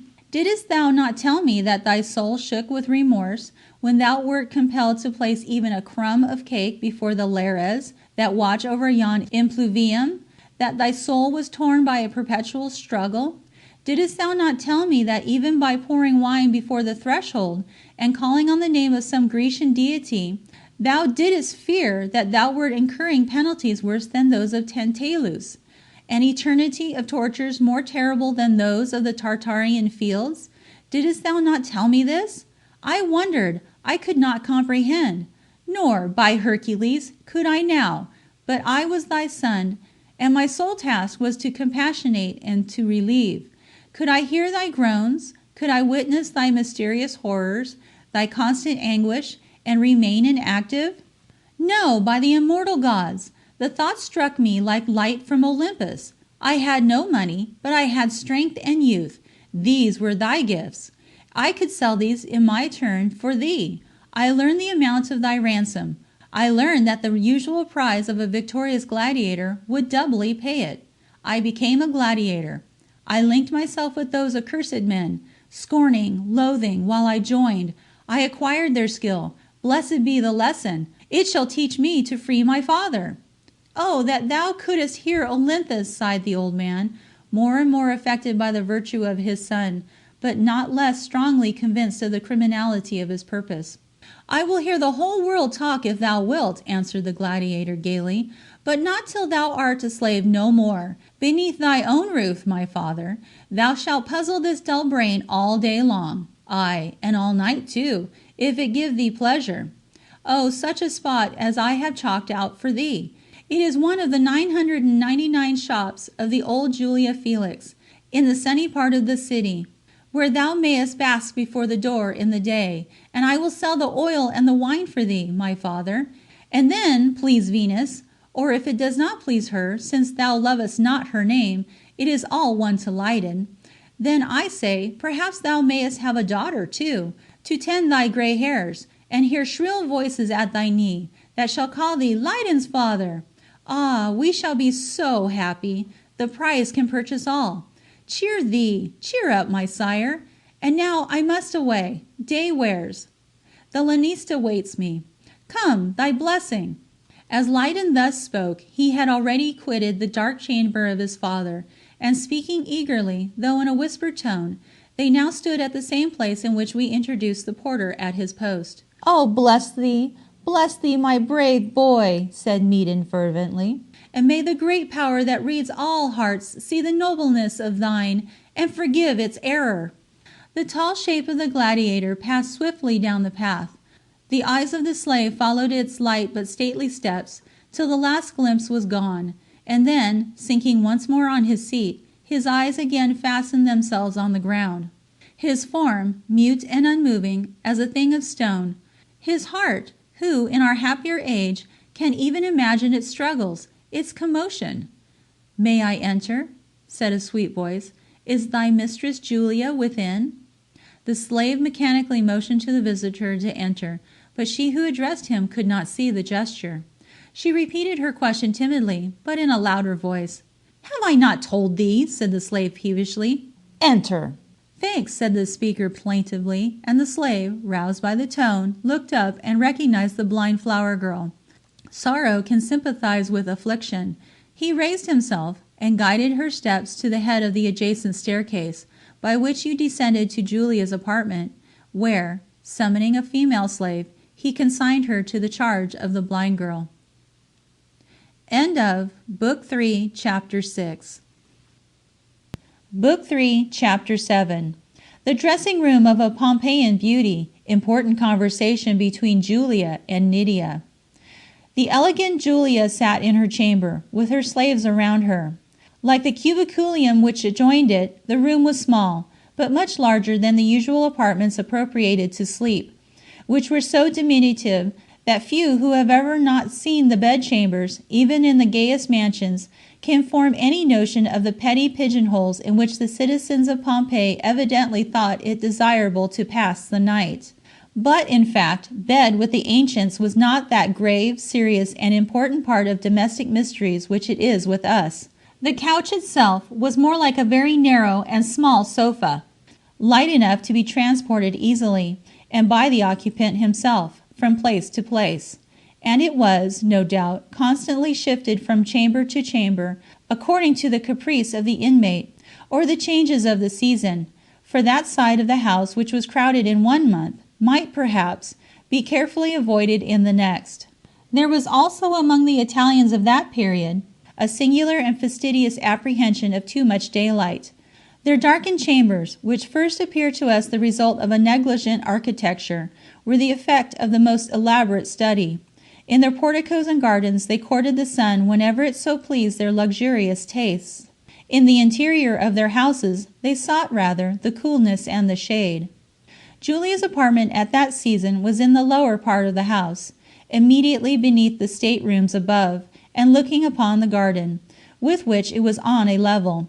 The wide door, which was glazed, alone admitted the morning rays, yet her eye, accustomed to a certain darkness, was sufficiently acute to perceive exactly what colors were the most becoming, what shade of the delicate rouge gave the brightest beam to her dark glance, and the most youthful freshness to her cheek. On the table before which she sat was a small and circular mirror of the most polished steel, round which, in precise order, were arranged the cosmetics and unguents, the perfumes and the paints, the jewels and combs, the ribbons and the gold pins, which were destined to add to the natural attractions of beauty the assistance of art and the capricious allurements of fashion.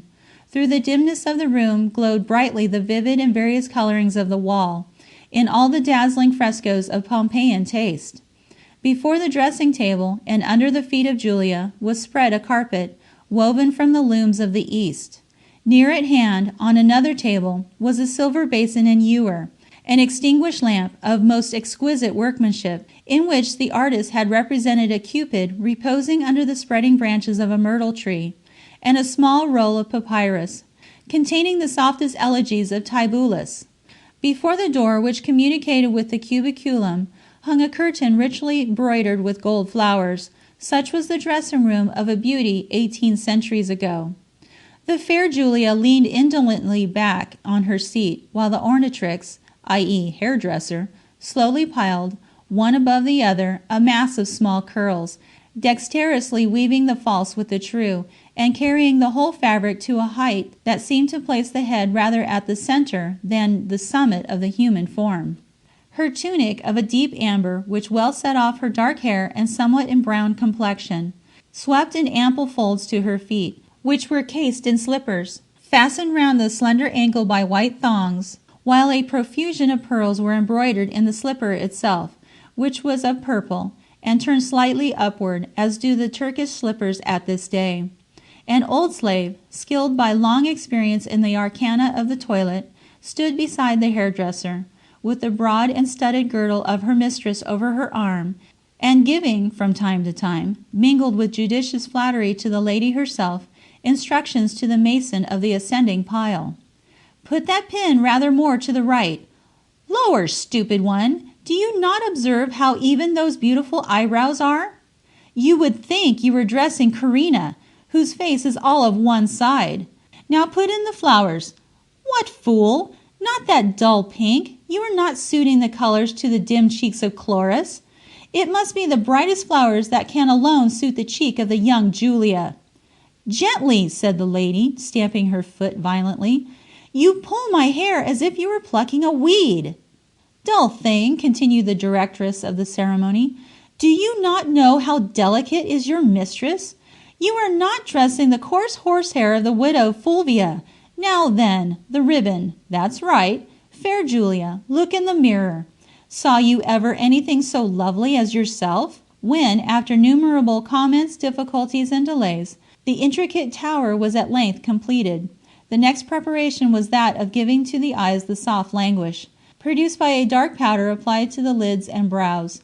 A small patch cut in the form of a crescent, skillfully placed by the rosy lips, attracted attention to their dimples, and to the teeth, to which already every art had been applied in order to heighten the dazzle of their natural whiteness.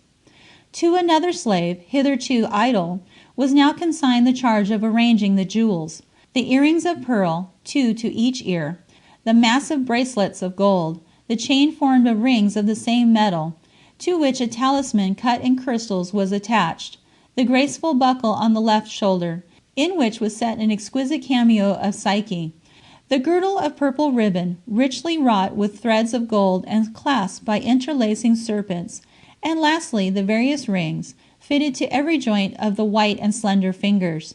The toilet was now arranged according to the last mode of Rome. The fair Julia regarded herself with a last gaze of complacent vanity, and reclining again upon her seat, she bade the youngest of her slaves, in a listless tone, to read to her the enamored couplets of Tibullus. This lecture was still proceeding when a female slave admitted Nydia into the presence of the lady of the place. "Salve, Julia," said the flower girl, arresting her steps within a few paces from the spot where Julia sat, and crossing her arms upon her breast. "I have obeyed your commands." "You have done well, flower girl," answered the lady. "Approach. You may take a seat." One of the slaves placed a stool by Julia, and Nydia seated herself. Julia looked hard at the Thessalian for some moments in rather an embarrassed silence. She then motioned her attendants to withdraw, and to close the door.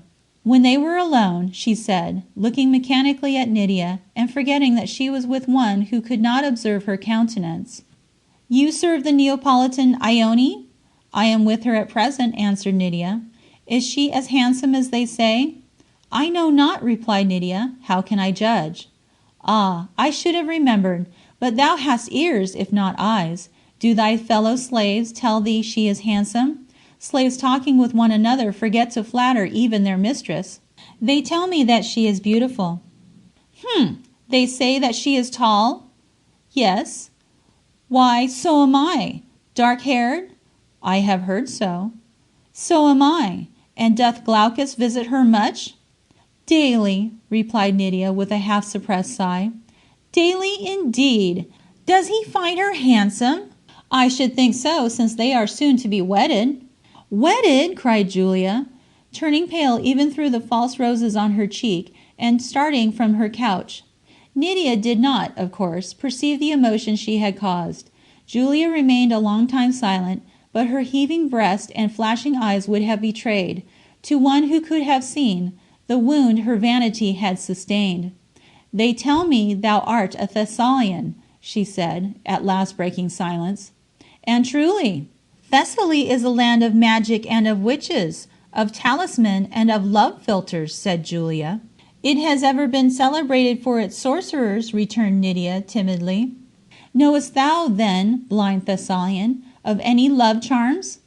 "I?" said the flower girl, coloring. "I? How should I? No, assuredly not." "The worse for thee. I could have given thee gold enough to purchase thy freedom hadst thou been more wise." "But what," asked Nydia, can induce the beautiful and wealthy Julia to ask that question of her servant? Has she not money and youth and loveliness? Are they not love charms enough to dispense with magic? To all but one person in the world, answered Julia haughtily. But methinks thy blindness is infectious, but no matter. And that one person, said Nydia eagerly. Is not Glaucus, replied Julia, with the customary deceit of her sex. Glaucus? No. Nydia drew her breath more freely, and after a short pause, Julia recommenced. But talking of Glaucus, and his attachment to this Neapolitan, reminded me of the influence of love spells which, for I ought know or care, she may have exercised upon him. Blind girl, I love, and, shall Julia live to say it, am loved not in return. This humbles, nay, not humbles, but it stings my pride. I would see this ingrate at my feet, not in order that I might raise, but that I might spurn him. When they told me thou wert Thessalian, I imagined thy young mind might have learned the dark secrets of thy clime. Alas, no, murmured Nydia. Would it had. Thanks, at least for that kindly wish, said Julia, unconscious of what was passing in the breast of the flower girl.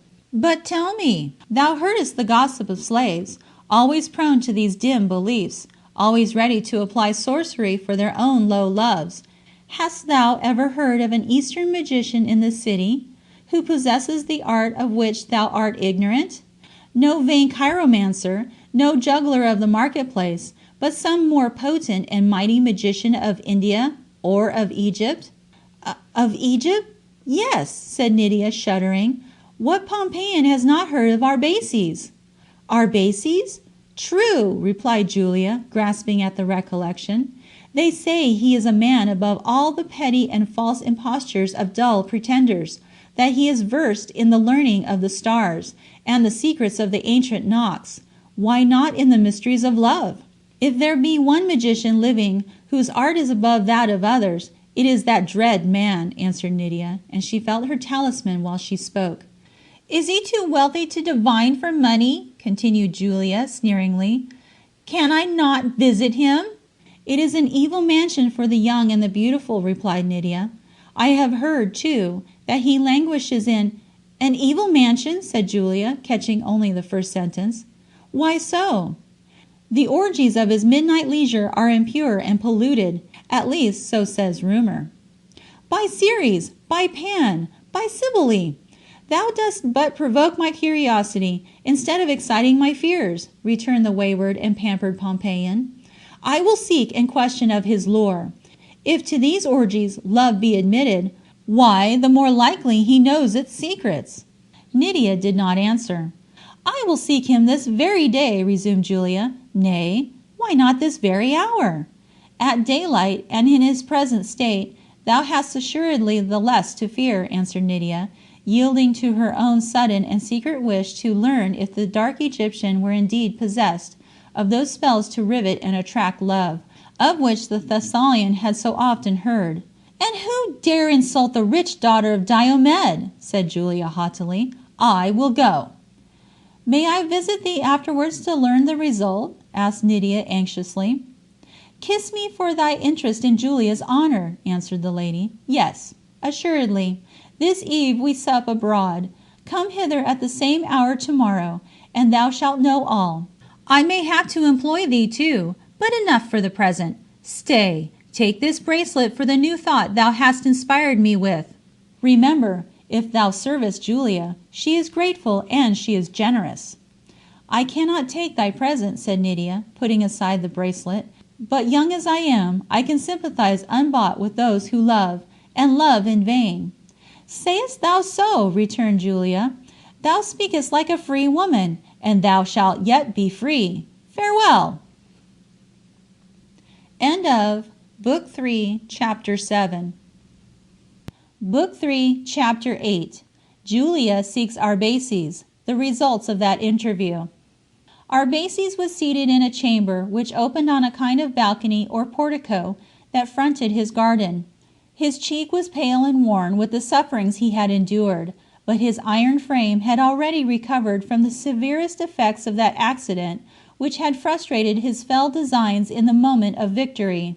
The air that came fragrantly to his brow revived his languid senses, and the blood circulated more freely than it had done for days through his shrunken veins. So then, he thought, the storm of fate has broken and blown over. The evil which my lore predicted, threatening life itself, has chanced, and yet I live. It came as the stars foretold, and now the long, bright, and prosperous career which was to succeed that evil, if I survived it, smiles beyond. I have passed. I have subdued the latest danger of my destiny. Now I have but to lay out the gardens of my future fate, unterrified and secure. First, then, of all my pleasures, even before that of love, shall come revenge. This Greek boy, who has crossed my passion, thwarted my designs, baffled me even when the blade was about to drink his accursed blood, shall not a second time escape me. But for the method of my vengeance, of that let me ponder well. O Ate, if thou art indeed a goddess, fill me with thy direst inspiration. The Egyptian sank into an intent reverie, which did not seem to present to him any clear or satisfactory suggestions. He changed his position restlessly, as he revolved scheme after scheme, which no sooner occurred than it was dismissed. Several times he struck his breast and groaned aloud, with the desire of vengeance, and a sense of his impotence to accomplish it. While thus absorbed, a boy-slave timidly entered the chamber. A female, evidently of rank from her dress, and that of the single slave who attended her, waited below and sought an audience with Arbaces. A female? His heart beat quick. Is she young? Her face is concealed by her veil, but her form is slight, yet round as that of youth. Admit her, said the Egyptian. For a moment his vain heart dreamed the stranger might be Ione. The first glance of the visitor, now entering the apartment, sufficed to undeceive so erring a fancy. True, she was about the same height as Ione, and perhaps the same age. True, she was finely and richly formed. But where was that undulating and ineffable grace which accompanied every motion of that peerless Neapolitan? The chaste and decorous garb, so simple even in the care of its arrangement, the dignified yet bashful step, the majesty of womanhood and its modesty? Pardon me that I rise with pain, said Arbaces, gazing at the stranger. I am still suffering from recent illness. Do not disturb thyself, O great Egyptian, returned Julia, seeking to disguise the fear she already experienced beneath the ready resort of flattery. And forgive an unfortunate female who seeks consolation from thy wisdom. Draw near, fair stranger, said Arbaces, and speak without apprehension or reserve. Julia placed herself on a seat beside the Egyptian, and wonderingly gazed around an apartment whose elaborate and costly luxuries shamed even the ornate enrichment of her father's mansion. Fearfully, too, she regarded the hieroglyphical inscriptions on the walls, the faces of the mysterious images which at every corner gazed upon her, the tripod at a little distance, and, above all, the grave and remarkable countenance of Arbaces himself. A long white robe like a veil half covered his raven locks and flowed to his feet. His face was made even more impressive by its present paleness, and his dark and penetrating eyes seemed to pierce the shelter of her veil and explore the secrets of her vain and unfeminine soul. "And what," said his low, deep voice, "brings thee, O maiden, to the house of the Eastern stranger?" "His fame," replied Julia. "In what?" he said, with a strange and slight smile. "Canst thou ask, O wise Arbaces? Is not thy knowledge the very gossip theme of Pompeii?" "Some little lore I have indeed treasured up," replied Arbaces, "but in what can such serious and sterile secrets benefit the ear of beauty?" "Alas!" said Julia, a little cheered by the accustomed accents of adulation, "does not sorrow fly to wisdom for relief? And they who love unrequitedly, are not they the chosen victims of grief?" Ha! said Arbaces, can unrequited love be the lot of so fair a form, whose model proportions are visible even beneath the folds of thy graceful robe?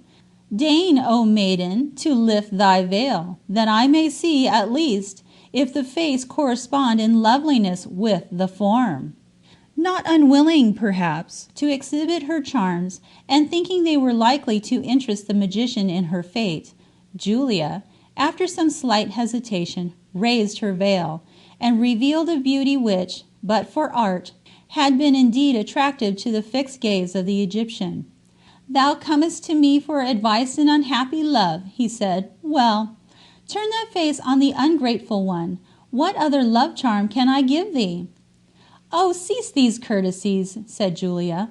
"It is a love charm, indeed, that I would ask from thy skill." "Fair stranger," replied Arbaces, somewhat scornfully, "love spells are not among the secrets I have wasted the midnight oil to attain." "Is it indeed so? Then pardon me, great Arbaces, and farewell."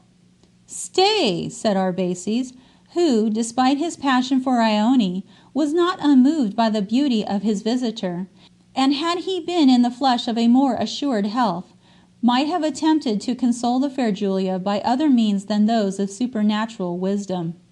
"Stay, although I confess that I have left the witchery of philters and potions to those whose trade is in such knowledge, yet I am myself not so dull to beauty, but that in earlier youth I may have employed them in my own behalf. I may give thee advice, at least, if thou wilt be candid with me. Tell me then, first, art thou unmarried, as thy dress betokens?" "Yes," said Julia. "And, being unblessed with fortune, wouldst thou allure some wealthy suitor?" "I am richer than he who disdains me." "Strange and more strange! And thou lovest him who loves not thee?" "I know not if I love him," answered Julia haughtily, "but I know that I would see myself triumph over a rival. I would see him who rejected me my suitor. I would see her whom he has preferred in her turn despised." "A natural ambition and a womanly," said the Egyptian in a tone too grave for irony. "Yet more, fair maiden, wilt thou confide to me the name of thy lover? Can he be Pompeian and despise wealth, even if blind to beauty?"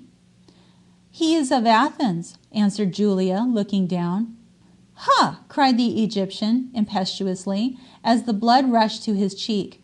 "There is but one Athenian, young and noble, in Pompeii. Can it be Glaucus of whom thou speakest?" "Ah, betray me not, so indeed they call him." The Egyptian sank back, gazing vacantly on the averted face of the merchant's daughter, and muttering inly to himself. This conference, with which he had hitherto only trifled, amusing himself with the credulity and vanity of his visitor, might it not minister to his revenge? "I see thou canst assist me not," said Julia, offended by his continued silence. "Guard at least my secret. Once more, farewell." "Maiden," said the Egyptian in an earnest and serious tone, "thy suit hath touched me. I will minister to thy will. Listen to me. I have not myself dabbled in these lesser mysteries, but I know one who hath. At the base of Vesuvius, less than a league from the city, there dwells a powerful witch. Beneath the rank dews of the new moon she has gathered the herbs which possess the virtue to chain love in eternal fetters. Her art can bring thy lover to thy feet. Seek her, and mention to her the name of Arbaces. She fears that name, and will give thee her most potent philters." "Alas," answered Julia, "I know not the road to the home of her whom thou speakest of. The way, short though it be, is long to traverse for a girl who leaves, unknown, the house of her father. The country is entangled with wild vines, and dangerous with precipitous caverns. I dare not trust to mere strangers to guide me. The reputation of women of my rank is easily tarnished, and though I care not who knows that I love Glaucus, I would not have it imagined that I obtained his love by a spell." "Were I but 3 days advanced in health," said the Egyptian, rising and walking, as if to try his strength across the chamber, but with irregular and feeble steps, I myself would accompany thee. Well, thou must wait. But Glaucus is soon to wed the hated Neapolitan.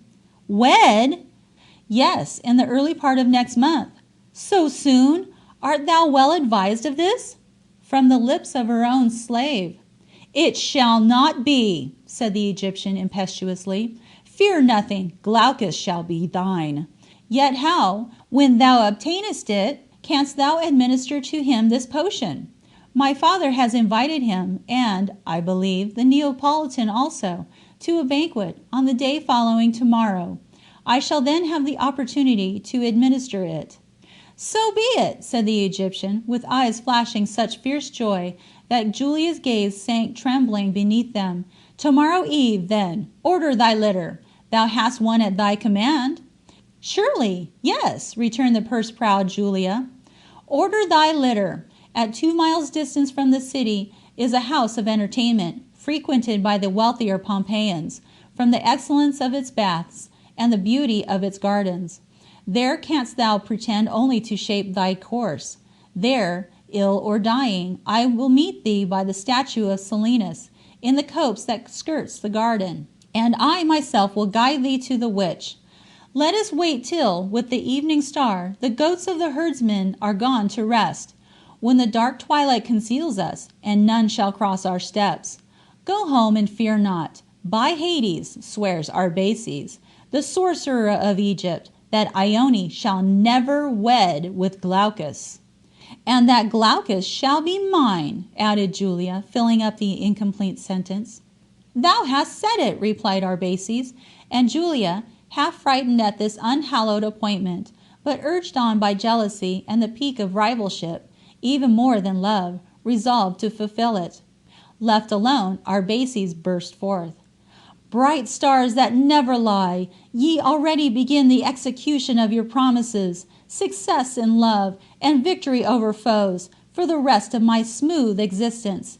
In the very hour when my mind could devise no clue to the goal of vengeance, have ye sent this fair fool for my guide? He paused in deep thought. Yes, he said again, but in a calmer voice. I could not myself have given to her the poison that shall indeed be a philtre. His death might be thus tracked to my door, but the witch, aye, there is the fit, the natural agent of my designs. He summoned one of his slaves, bade him hasten to track the steps of Julia, and acquaint himself with her name and condition. This done, he stepped forth into the portico. The skies were serene and clear, but he, deeply read in the signs of various change, beheld in one mass of cloud, far on the horizon, which the wind began slowly to agitate, that a storm was brooding above. It is like my vengeance, he said as he gazed. The sky is clear, but the cloud moves on. End of Book 3, Chapter 8. Book 3, Chapter 9. Storm in the South, the Witch's Cavern. It was when the heats of noon died gradually away from the earth that Glaucus and Ione went forth to enjoy the cool and grateful air. At that time, various carriages were in use among the Romans. The one most used by the richer citizens, when they required no companion in their excursion, was the biga, already described in the early portion of this work. That appropriated to the matrons was termed the carpentum, which had commonly 2 wheels. The ancients used also a sort of litter, a vast sedan chair, more commodiously arranged than the modern, inasmuch as the occupant thereof could lie down at ease, instead of being perpendicularly and stiffly jostled up and down. There was another carriage, used both for traveling and for excursions in the country. It was commodious, containing 3 or 4 persons with ease, having a covering which could be raised at pleasure, and, in short, answering very much the purpose of, though very different in shape from, the modern briska. It was a vehicle of this description that the lovers, accompanied by one female slave of Ione, now used in their excursion. About 10 miles from the city there was at that day an old ruin, the remains of a temple, evidently Grecian, and as for Glaucus and Ione, everything Grecian possessed an interest. They had agreed to visit these ruins. It was thither they were now bound. Their road lay among vines and olive groves, till, winding more and more towards the higher ground of Vesuvius, the path grew rugged. The mules moved slowly, and with labor, and at every opening in the wood they beheld those gray and horrent caverns indenting the parched rock, which Strabo has described, but which the various revolutions of time and the volcano have removed from the present aspect of the mountain. The sun, sloping towards his descent, cast long and deep shadows over the mountain. Here and there they still heard the rustic reed of the shepherd amongst copses of the beechwood and wild oak. Sometimes they marked the form of the silk-haired and graceful Capella, with its wreathing horn and bright grey eye, which, still beneath the Ausonian skies, recalls the eclogues of Maro, browsing halfway up the hills. And the grapes, already purple with the smiles of the deepening summer, glowed out from the arched festoons which hung pendant from tree to tree. Above them, light clouds floated in the serene heavens, sweeping so slowly athwart the firmament that they scarcely seemed to stir, while, on their right, they caught, ever and anon, glimpses of the waveless sea, with some light bark skimming its surface, and the sunlight breaking over the deep in those countless and softest hues so peculiar to that delicious sea. "How beautiful," said Glaucus in a half-whispered tone, "is that expression by which we call earth our mother! With what a kindly, equal love she pours her blessings upon her children! And even to those sterile spots to which nature has denied beauty, she yet contrives to dispense her smiles. Witness the arbutus and the vine, which she wreathes over the arid and burning soil of yon extinct volcano.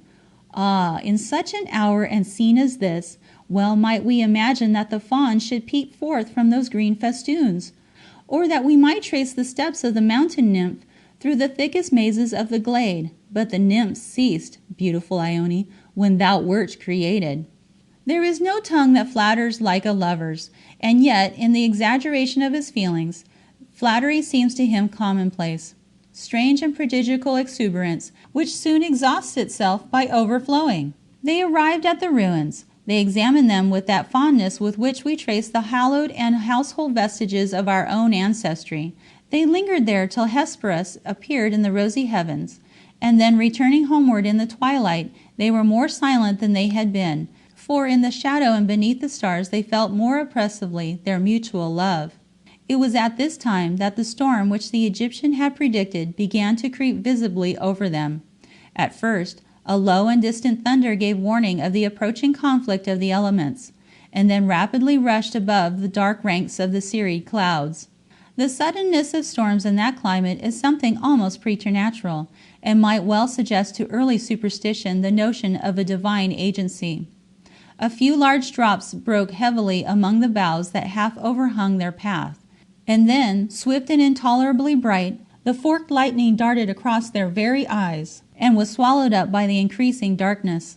"Swifter, good Carucarius," said Glaucus to the driver. "The tempest comes on apace." The slave urged on the mules. They went swift over the uneven and stony road. The clouds thickened, near and more near broke the thunder, and fast rushed the dashing rain. "Dost thou fear," whispered Glaucus, as he sought excuse in the storm to come nearer to Ione. "Not with thee," she said softly. At that instant, the carriage, fragile and ill-contrived, as, despite their graceful shapes, were, for practical uses, most of such inventions at that time, struck violently into a deep rut, over which lay a log of fallen wood. The driver, with a curse, stimulated his mules yet faster for the obstacle. The wheel was torn from the socket, and the carriage suddenly overset. Glaucus, quickly extricating himself from the vehicle, hastened to assist Ione, who was fortunately unhurt. With some difficulty they raised the caruca, or carriage, and found that it ceased any longer even to afford them shelter. The springs that fastened the covering were snapped asunder, and the rain poured fast and fiercely into the interior. In this dilemma, what was to be done? They were yet some distance from the city. No house, no aid, seemed near. "There is," said the slave, "a smith about a mile off. I could seek him, and he might fasten at least the wheel of the caruca. By Jupiter! How the rain beats! My mistress will be wet before I come back." "Run thither at least," said Glaucus. "We must find the best shelter we can till you return." The lane was overshadowed with trees, beneath the amplest of which Glaucus drew Ione. He endeavoured, by stripping his own cloak, to shield her yet more from the rapid rain, but it descended with a fury that broke through all puny obstacles. And suddenly, while Glaucus was yet whispering courage to his beautiful charge, the lightning struck one of the trees immediately before them, and split with a mighty crash its huge trunk in twain. This awful incident apprised them of the danger they braved in their present shelter, and Glaucus looked anxiously round for some less perilous place of refuge. "We are now," he said, "halfway up the ascent of Vesuvius. There ought to be some cavern, or hollow in the vine-clad rocks, could we but find it, in which the deserting nymphs have left a shelter." While thus saying, he moved from the trees, and looking wistfully toward the mountain, discovered through the advancing gloom a red and tremulous light at no considerable distance. "That must come," he said, "from the hearth of some shepherd or vine-dresser. It will guide us to some hospitable retreat. Wilt thou stay here while I— Yet no, that would be to leave thee to danger." "I will go with you cheerfully," said Ione. "Open as the space seems, it is better than the treacherous shelter of these boughs." Half leading, half carrying Ione, Glaucus, accompanied by the trembling female slave, advanced toward the light, which yet burned red and steadfastly. At length the space was no longer open. Wild vines entangled their steps, and hid from them, save by imperfect intervals, the guiding beam. But faster and fiercer came the rain, and the lightning assumed its most deadly and blasting form. They were still, therefore, impelled onward, hoping at last, if the light eluded them, to arrive at some cottage or some friendly cavern. The vines grew more and more intricate. The light was entirely snatched from them, but a narrow path, which they trod with labor and pain, guided only by the constant and long-lingering flashes of the storm, continued to lead them towards its direction. The rain ceased suddenly. Precipitous and rough crags of scorched lava frowned before them, rendered more fearful by the lightning that illumined the dark and dangerous soil. Sometimes the blaze lingered over the iron-grey heaps of scoria, covered in part with ancient mosses or stunted trees, as if seeking in vain for some gentler product of earth, more worthy of its ire, and sometimes leaving the whole of that part of the scene in darkness. The lightning, broad and sheeted, hung redly over the ocean, tossing far below, until its waves seemed glowing into fire. And so intense was the blaze, that it brought vividly into view even the sharp outline of the more distant windings of the bay, from the eternal Misenum, with its lofty brow, to the beautiful Sorrentum and the giant hills behind. Our lovers stopped in perplexity and doubt, when suddenly, as the darkness that gloomed between the fierce flashes of lightning once more wrapped them round, they saw near, but high before them, the mysterious light. Another blaze, in which heaven and earth were reddened, made visible to them the whole expanse. No house was near, but just where they had beheld the light, they thought they saw in the recess of the cavern the outline of a human form. The darkness once more returned. The light, no longer pale beneath the fires of heaven, burned forth again. They resolved to ascend towards it. They had to wind their way among vast fragments of stone, here and there overhung with wild bushes, but they gained nearer and nearer to the light, and at length they stood opposite the mouth of a kind of cavern, apparently formed by huge splinters of rock that had fallen transversely athwart each other. And, looking into the gloom, each drew back involuntarily with a superstitious fear and chill. A fire burned in the far recess of the cave, and over it was a small cauldron. On a tall and thin column of iron stood a rude lamp. Over that part of the wall, at the base of which burned the fire, hung in many rows, as if to dry, a profusion of herbs and weeds. A fox, crouched before the fire, gazed upon the strangers with its bright and red eye, its hair bristling, and a low growl stealing from between its teeth.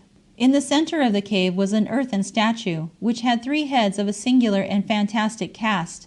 They were formed by the real skulls of a dog, a horse, and a boar. A low tripod stood before this wild representation of the popular Hecate. But it was not these appendages and appliances of the cave that thrilled the blood of those who gazed fearfully therein. It was the face of its inmate. Before the fire, with the light shining full upon her features, sat a woman of considerable age. Perhaps in no country are there seen so many hags as in Italy. In no country does beauty so awfully change, in age, to hideousness the most appalling and revolting. But the woman now before them was not one of these specimens of the extreme of human ugliness. On the contrary, her countenance betrayed the remains of a regular but high and aquiline order of feature.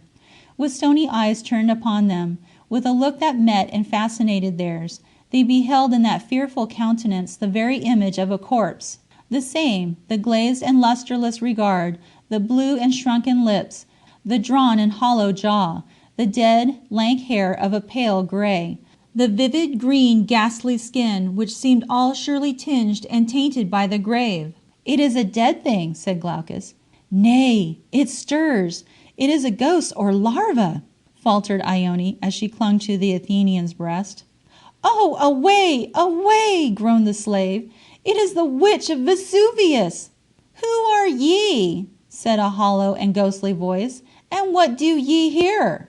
The sound, terrible and deathlike as it was, suiting well the countenance of the speaker, and seeming rather the voice of some bodiless wanderer of the Styx than living mortal, would have made Ione shrink back into the pitiless fury of the storm. But Glaucus, though not without some misgiving, drew her into the cavern. "We are storm-beaten wanderers from the neighboring city," he said, "and decoyed hither by yon light. We crave shelter and the comfort of your hearth." As he spoke, the fox rose from the ground and advanced towards the strangers, showing, from end to end, its white teeth, and deepening in its menacing growl. "Down, slave!" said the witch, and at the sound of her voice the beast dropped at once, covering its face with its brush, and keeping only its quick, vigilant eye fixed upon the invaders of its repose. "Come to the fire, if ye will," said she, turning to Glaucus and his companions. "I never welcome living things, save the owl, the fox, the toad, and the viper. So I cannot welcome ye, but come to the fire without welcome. Why stand upon form?" The language in which the hag addressed them was a strange and barbarous Latin, interlarded with many words of some more rude and ancient dialect. She did not stir from her seat, but gazed stonily upon them as Glaucus now released Ione of her outer wrapping garments, and making her place herself on a log of wood, which was the only other seat he perceived at hand, fanned with his breath the embers into a more glowing fire. The slave, encouraged by the boldness of her superiors, divested herself also of her long pela, and crept timorously to the opposite corner of the hearth. "We disturb you, I fear," said the silver voice of Ione, in conciliation. The witch did not reply. She seemed like one who has awakened for a moment from the dead, and has then relapsed once more into the eternal slumber. "Tell me," she said suddenly, and after a long pause, "are ye brother and sister?" "No," said Ione, blushing. "Are ye married?" "Not so," replied Glaucus. "Ho, lovers! Ha, ha, ha, ha!" And the witch laughed so loud and so long that the caverns rang again. The heart of Ione stood still at that strange mirth. Glaucus muttered a rapid counterspell to the omen, and the slave turned as pale as the cheek of the witch herself. "Why dost thou laugh, old crone?" said Glaucus, somewhat sternly, as he concluded his invocation. "Did I laugh?" said the hag absently. "She is in her dotage," whispered Glaucus. As he said this, he caught the eye of the hag fixed upon him with a malignant and vivid glare. "Thou liest," she said abruptly. "Thou art an uncourteous welcomer," returned Glaucus. "Hush, provoke her not, dear Glaucus," whispered Ione. "I will tell thee why I laughed when I discovered ye were lovers," said the old woman. "It was because it is a pleasure to the old and withered to look upon young hearts like yours, and to know the time will come when you will loathe each other. Loathe! Loathe! Ha, ha, ha, ha!" It was now Ione's turn to pray against the unpleasing prophecy. "The gods forbid!" she said. "Yet, poor woman, thou knowest little of love, or thou wouldst know that it never changes." "Was I young once, think ye?" returned the hag quickly. "And am I old and hideous and deathly now? Such as is the form, so is the heart." With these words she sank again into a stillness profound and fearful, as if the cessation of life itself. "Hast thou dwelt here long?" said Glaucus after a pause, feeling uncomfortably oppressed beneath the silence so appalling. "Ah, long. Yes. It is but a drear abode." "Ha, thou mayest well say that. Hell is beneath us," replied the hag, pointing her bony finger to the earth, And I will tell thee a secret. The dim things below are preparing wrath for ye above, you, the young, and the thoughtless, and the beautiful. Thou utterest but evil words, ill becoming the hospitable, said Glaucus, and in future I will brave the tempest rather than thy welcome. Thou wilt do well. None shall ever seek me, save the wretched. And why the wretched? Asked the Athenian. I am the witch of the mountain, replied the sorceress, with a ghastly grin. My trade is to give hope to the hopeless. For the crossed in love I have philters, for the avaricious promises of treasure, for the malicious potions of revenge, for the happy and the good I have only what life has, curses. Trouble me no more. With this, the grim tenant of the cave relapsed into a silence so obstinate and sullen that Glaucus in vain endeavored to draw her into further conversation. She did not evince, but any alteration of her locked and rigid features, that she even heard him. Fortunately, however, the storm, which was brief as violent, began now to relax. The rain grew less and less fierce, and at last, as the clouds parted, the moon burst forth in the purple opening of heaven, and streamed clear and full into that desolate abode. Never had she shone, perhaps, on a group more worthy of the painter's art. The young, the all-beautiful Ione, seated by that rude fire, her lover already forgetful of the presence of the hag, at her feet, gazing upward to her face, and whispering sweet words. The pale and affrighted slave at a little distance, and the ghastly hag resting her deadly eyes upon them, yet seemingly serene and fearless, for the companionship of love hath such power, were these beautiful beings, things of another sphere, in that dark and unholy cavern, with its gloomy quaintness of appurtenance. The fox regarded them from his corner with his keen and fiery eye, and as Glaucus now turned towards the witch, he perceived for the first time, just under her seat, the bright gaze and crested head of a large snake. Whether it was that vivid coloring of the Athenian's cloak, thrown over the shoulders of Ione, attracted the reptile's anger. Its crest began to glow and rise, as if menacing and preparing itself to spring upon the Neapolitan. Glaucus caught quickly at one of the half-burned logs upon the hearth, and, as if enraged at the action, the snake came forth from its shelter, and with a loud hiss raised itself on end till its height nearly approached that of the Greek. "Witch!" cried Glaucus, "command thy creature, or thou wilt see it dead." "It has been despoiled of its venom," said the witch, aroused at his threat, but ere the words had left her lip, the snake had sprung upon Glaucus. Quick and watchful, the agile Greek leaped lightly aside, and struck so fell and dexterous a blow on the head of the snake that it fell prostrate and writhing among the embers of the fire. The hag sprung up and stood confronting Glaucus with a face which would have befitted the fiercest of the Furies. So utterly dire and wrathful was its expression, yet even in horror and ghastliness preserving the outline and trace of beauty, and utterly free from that coarse grotesque at which the imaginations of the North have sought the source of terror. "Thou hast," she said, in a slow and steady voice, which belied the expression of her face, so much was it passionless and calm, "thou hast had shelter under my roof, and warmth at my hearth. Thou hast returned evil for good. Thou hast smitten and haply slain the thing that loved me and was mine. Nay, more, the creature, above all others, consecrated to gods and deemed venerable by man. Now hear thy punishment. By the moon, who is the guardian of the sorceress, by Orcus, who is the treasurer of wrath, I curse thee, and thou art cursed. May thy love be blast. May thy name be blackened. May the infernals mark thee. May thy heart wither and scorch. May thy last hour recall to thee the prophet voice of the saga of Vesuvius. And thou," she added, turning sharply towards Ione and raising her right arm, when Glaucus burst impetuously on her speech. "Hag," he cried, "forbear! Me thou hast cursed, and I commit myself to the gods. I defy and scorn thee. But breathe but one word against yon maiden, and I will convert the oath on thy foul lips to thy dying groan. Beware."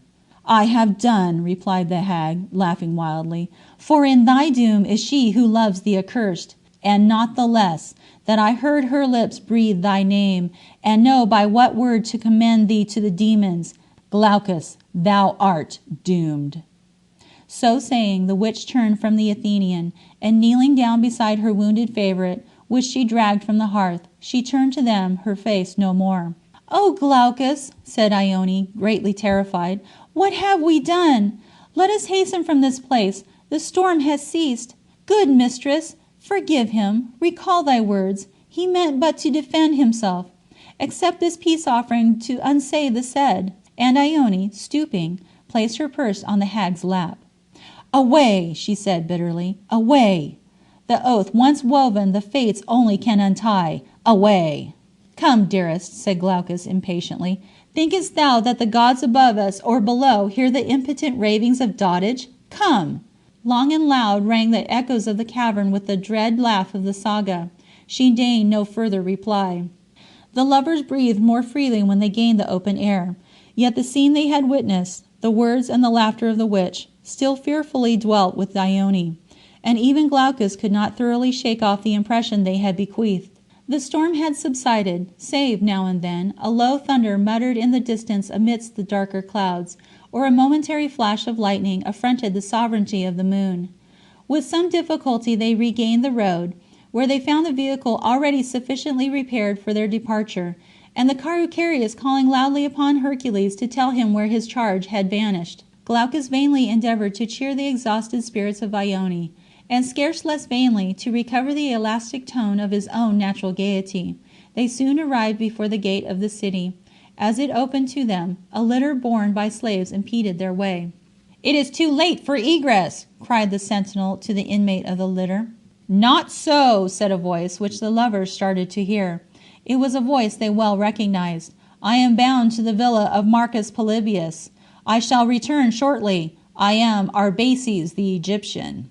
The scruples of him at the gate were removed, and the litter passed close beside the carriage that bore the lovers. "Arbaces at this hour? Scarce recovered too, methinks? Whither or for what can he leave the city?" said Glaucus. "Alas," replied Ione, bursting into tears, "my soul feels still more and more the omen of evil. Preserve us, O ye gods, or at least," she murmured inly, "preserve my Glaucus." End of Book 3, Chapter 9. Book 3, Chapter 10. The Lord of the Burning Belt and his minion. Fate writes her prophecy in red letters, but who shall read them? Arbaces had tarried only till the cessation of the tempest allowed him, under cover of night, to seek the saga of Vesuvius. Borne by those of his trustier slaves, in whom in all more secret expeditions he was accustomed to confide, he lay extended along his litter, and resigning his sanguine heart to the contemplation of vengeance gratified and love possessed. The slaves in so short a journey moved very little slower than the ordinary pace of mules, and Arbaces soon arrived at the commencement of a narrow path, which the lovers had not been fortunate enough to discover, but which, skirting the thick vines, led at once to the habitation of the witch. Here he rested the litter, and bidding his slaves conceal themselves and the vehicle among the vines from the observation of any chance passenger, he mounted alone, with steps still feeble but supported by a long staff, the drear and sharp ascent. Not a drop of rain fell from the tranquil heaven, but the moisture dripped mournfully from the laden boughs of the vine, and now and then collected in tiny pools in the crevices and hollows of the rocky way. "Strange passions these for a philosopher," thought Arbaces, "that lead one like me just new from the bed of death, and lapped even in health amidst the roses of luxury, across such nocturnal paths as this. But passion and vengeance treading to their goal can make an Elysium of a Tartarus." High, clear, and melancholy shone the moon above the road of that dark wayfarer, glossing herself in every pool that lay before him, and sleeping in shadow along the sloping mount. He saw before him the same light that had guided the steps of his intended victims, but, no longer contrasted by the blackened clouds, it shone less redly clear. He paused, as at length he approached the mouth of the cavern, to recover breath, and then, with his wonted collected and stately mien, he crossed the unhallowed threshold. The fox sprang up at the ingress of this newcomer, and by a long howl announced another visitor to his mistress. The witch had resumed her seat, and her aspect of grave-like and grim repose. By her feet, upon a bed of dry weeds which half covered it, lay the wounded snake. But the quick eye of the Egyptian caught its scales glittering in the reflected light of the opposite fire, as it writhed, now contracting, now lengthening its folds, in pain and unsated anger. "Down, slave!" said the witch, as before, to the fox. And, as before, the animal dropped to the ground, mute but vigilant. "Rise, servant of Nox and Arbaces," said Arbaces commandingly. "A superior in thine art salutes thee. Rise and welcome him." At these words, the hag turned her gaze upon the Egyptian's towering form and dark features. She looked long and fixedly upon him, as he stood before her in his oriental robe, and folded arms, and steadfast and haughty brow. "Who art thou," she said at last, "that callest thyself greater in art than the saga of the burning fields, and the daughter of the perished Etrurian race?" "I am he," answered Arbaces, "from whom all cultivators of magic, from north to south, from east to west, from the Ganges and the Nile to the vales of Thessaly and the shores of the yellow Tiber, have stooped to learn." "There is but one such man in these places," answered the witch, "whom the men of the outer world, unknowing his loftier attributes and more secret fame, call Arbaces the Egyptian. To us of a higher nature and deeper knowledge, his rightful appellation is Hermes of the burning girdle." "Look again," returned Arbaces, "I am he." As he spoke, he drew aside his robe, and revealed a censer seemingly of fire, that burned round his waist, clasped in the center by a plate whereupon was engraven some sign apparently vague and unintelligible, but which was evidently not unknown to the saga. She rose hastily and threw herself at the feet of Arbaces. "I have seen, then," said she, in a voice of deep humility, "the Lord of the mighty girdle. Vouchsafe my homage." "Rise," said the Egyptian, "I have need of thee." So saying, he placed himself on the same log of wood on which Ione had rested before, and motioned to the witch to resume her seat. "Thou sayest," said he, as she obeyed, "that thou art a daughter of the ancient Etrurian tribes. The mighty walls of those rock-built cities yet frown above the robber race that hath seized upon their ancient reign. Partly came those tribes from Greece, partly were they exiles from a more burning and primeval soil. In either case, thou art of Egyptian lineage, for the Grecian masters of the aboriginal Helot were among the restless sons whom the Nile banished from her bosom. Equally then, O Saga, thy descent is from ancestors that swore allegiance to mine own. By birth and by knowledge art thou the subject of Arbaces. Hear me then, and obey." The witch bowed her head. "Whatever art we possess in sorcery," continued Arbaces, "we are sometimes driven to natural means to attain our object. The ring and the crystal, and the ashes and the herbs, do not give unerring divinations, neither do the higher mysteries of the moon yield even the possessor of the girdle a dispensation from the necessity of employing ever and anon human measures for a human object. Mark me, then. Thou art deeply skilled, methinks, in the secrets of the more deadly herbs. Thou knowest those which arrest life, which burn and scorch the soul from out her citadel, or freeze the channels of young blood into that ice which no sun can melt. Do I overrate thy skill? Speak, and truly." "Mighty Hermes, such lore is, indeed, mine own. Deign to look at these ghostly and corpse-like features. They have waned from the hues of life merely by watching over the rank herbs which simmer night and day in yon cauldron." The Egyptian moved his seat from so unblessed and so unhealthful a vicinity as the witch spoke. "It is well," he said. "Thou hast learned that maxim of all the deeper knowledge which saith, Despise the body to make wise the mind. But to thy task. There cometh to thee by tomorrow's starlight a vain maiden, seeking of thine art a love charm to fascinate from another the eyes that should utter but soft tales to her own. Instead of thy philters, give the maiden one of thy most powerful poisons. Let the lover breathe his vows to the shades." The witch trembled from head to foot. "Oh, pardon, pardon, dread master," said she falteringly. "But this I dare not. The law in these cities is sharp and vigilant. They will seize, they will slay me." For what purpose, then, thy herbs and thy potions, vain Saga? Said Arbaces, sneeringly. The witch hid her loathsome face with her hands. Oh, years ago, she said in a voice unlike her usual tones, so plaintive was it, and so soft. I was not the thing that I am now. I loved, I fancied myself beloved. And what connection hath thy love, witch, with my commands? Said Arbaces impetuously. Patience, resumed the witch. Patience, I implore you. I loved another and less fair than I, yes, by Nemesis, less fair. Allured from me my chosen. I was of that dark Etrurian tribe to whom most of all were known the secrets of the gloomier magic. My mother was herself a Saga. She shared the resentment of her child. From her hands I received the potion that was to restore me his love, and from her also the poison that was to destroy my rival. Oh, crush me, dread walls! My trembling hands mistook the phials. My lover fell indeed at my feet, but dead, dead, dead. Since then, what has been life to me? I became suddenly old. I devoted myself to the sorceries of my race. Still, by an irresistible impulse, I curse myself with an awful penance. Still, I seek the most noxious herbs. Still, I concoct the poisons. Still, I imagine that I am to give them to my hated rival. Still, I pour them into the phial. Still, I fancy that they shall blast her beauty to the dust.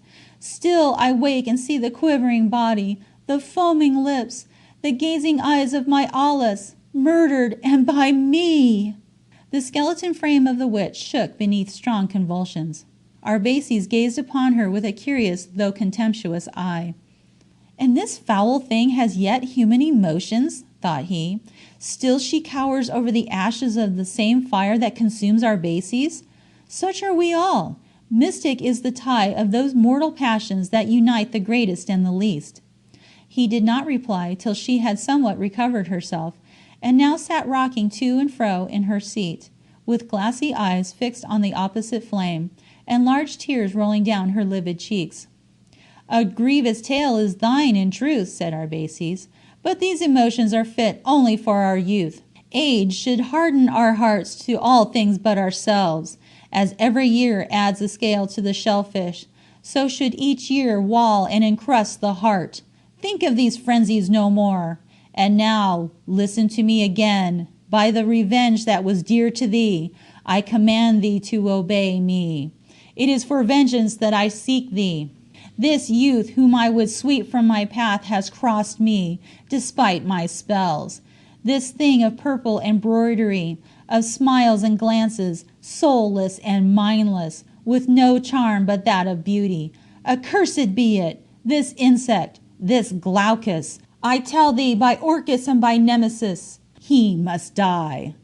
And working himself up at every word, the Egyptian, forgetful of his debility, of his strange companion, of everything but his own vindictive rage, strode, with large and rapid steps, the gloomy cavern.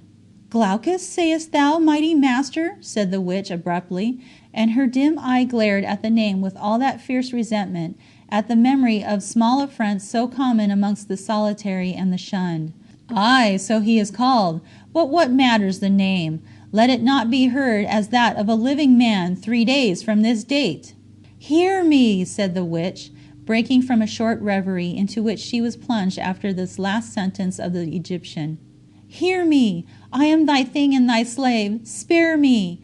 If I give to the maiden thou speakest of that which would destroy the life of Glaucus, I shall be surely detected. The dead ever find avengers.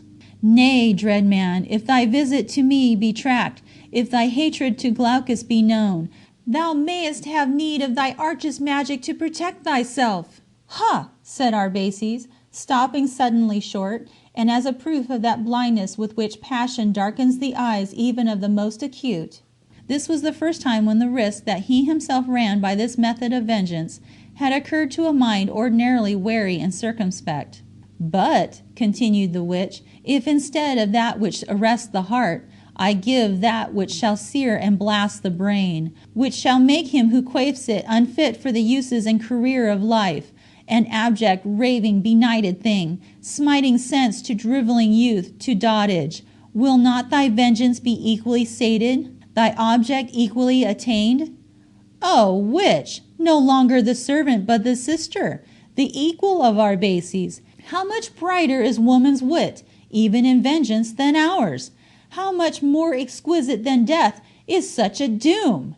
And, continued the hag, gloating over her fell scheme, in this is but little danger, for by 10,000 methods, which men forbear to seek, can our victim become mad.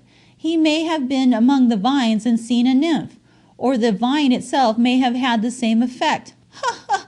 They never inquire too scrupulously into these matters in which the gods may be agents. And let the worst arrive. Let it be known that it is a love charm. Why, madness is a common effect of philters, and even the fair, she that gave it, finds indulgence in the excuse. Mighty Hermes, have I ministered to thee cunningly? Thou shalt have 20 years longer date for this, returned Arbaces. I will write anew the epic of thy fate on the face of the pale stars. Thou shalt not serve in vain the master of the flaming belt. And here, Saga, carve thee out, by these golden tools, a warmer cell in this dreary cavern. One service to me shall countervail 1,000 divinations by sieve and shears to the gaping rustics. So saying, he cast upon the floor a heavy purse, which clinked not unmusically to the ear of the hag, who loved the consciousness of possessing the means to purchase comforts she disdained. Farewell, said Arbaces, fail not. Outwatch the stars in concocting thy beverage. Thou shalt lord it over thy sisters at the walnut tree. When thou tellest them thy patron and thy friend is Hermes the Egyptian, tomorrow night we meet again. He stayed not to hear the valediction or the thanks of the witch. With a quick step he passed into the moonlit air and hastened down the mountain. The witch, who followed his steps to the threshold, stood at the entrance of the cavern, gazing fixedly on his receding form, and as the sad moonlight streamed over her shadowy form and death-like face, emerging from the dismal rocks, it seemed as if one gifted, indeed, by supernatural magic had escaped from the dreary Orcus, and the foremost of its ghostly throng stood at its black portals, vainly summoning his return, or vainly sighing to rejoin him. The hag, then slowly re-entering the cave, groaningly picked up the heavy purse, took the lamp from its stand, and, passing to the remotest depth of her cell, a black and abrupt passage, which was not visible, save at a near approach, closed round as it was with jutting and sharp crags, yawned before her. She went several yards along this gloomy path, which sloped gradually downwards, as if towards the bowels of the earth, and, lifting a stone, deposited her treasure in a hole beneath, which, as the lamp pierced its secrets, seemed already to contain coins of various value, wrung from the credulity or gratitude of her visitors. I love to look at you, she said, apostrophizing the moneys, for when I see you I feel that I am indeed of power, and I am to have 20 years longer life to increase your store. O thou great Hermes! She replaced the stone and continued her path onward for some paces, when she stopped before a deep irregular fissure in the earth. Here, as she bent, strange, rumbling, hoarse, and distant sounds might be heard, while ever and anon, with a loud and grating noise which, to use a homely but faithful simile, seemed to resemble the grinding of steel upon wheels, volumes of streaming and dark smoke issued forth, and rushed spiraling along the cavern. The shades are noisier than their wont, said the hag, shaking her grey locks, and looking into the cavity, she beheld, far down, glimpses of a long streak of light, intensely but darkly red. Strange, she said, shrinking back. It is only within the last 2 days that dull, deep light hath been visible.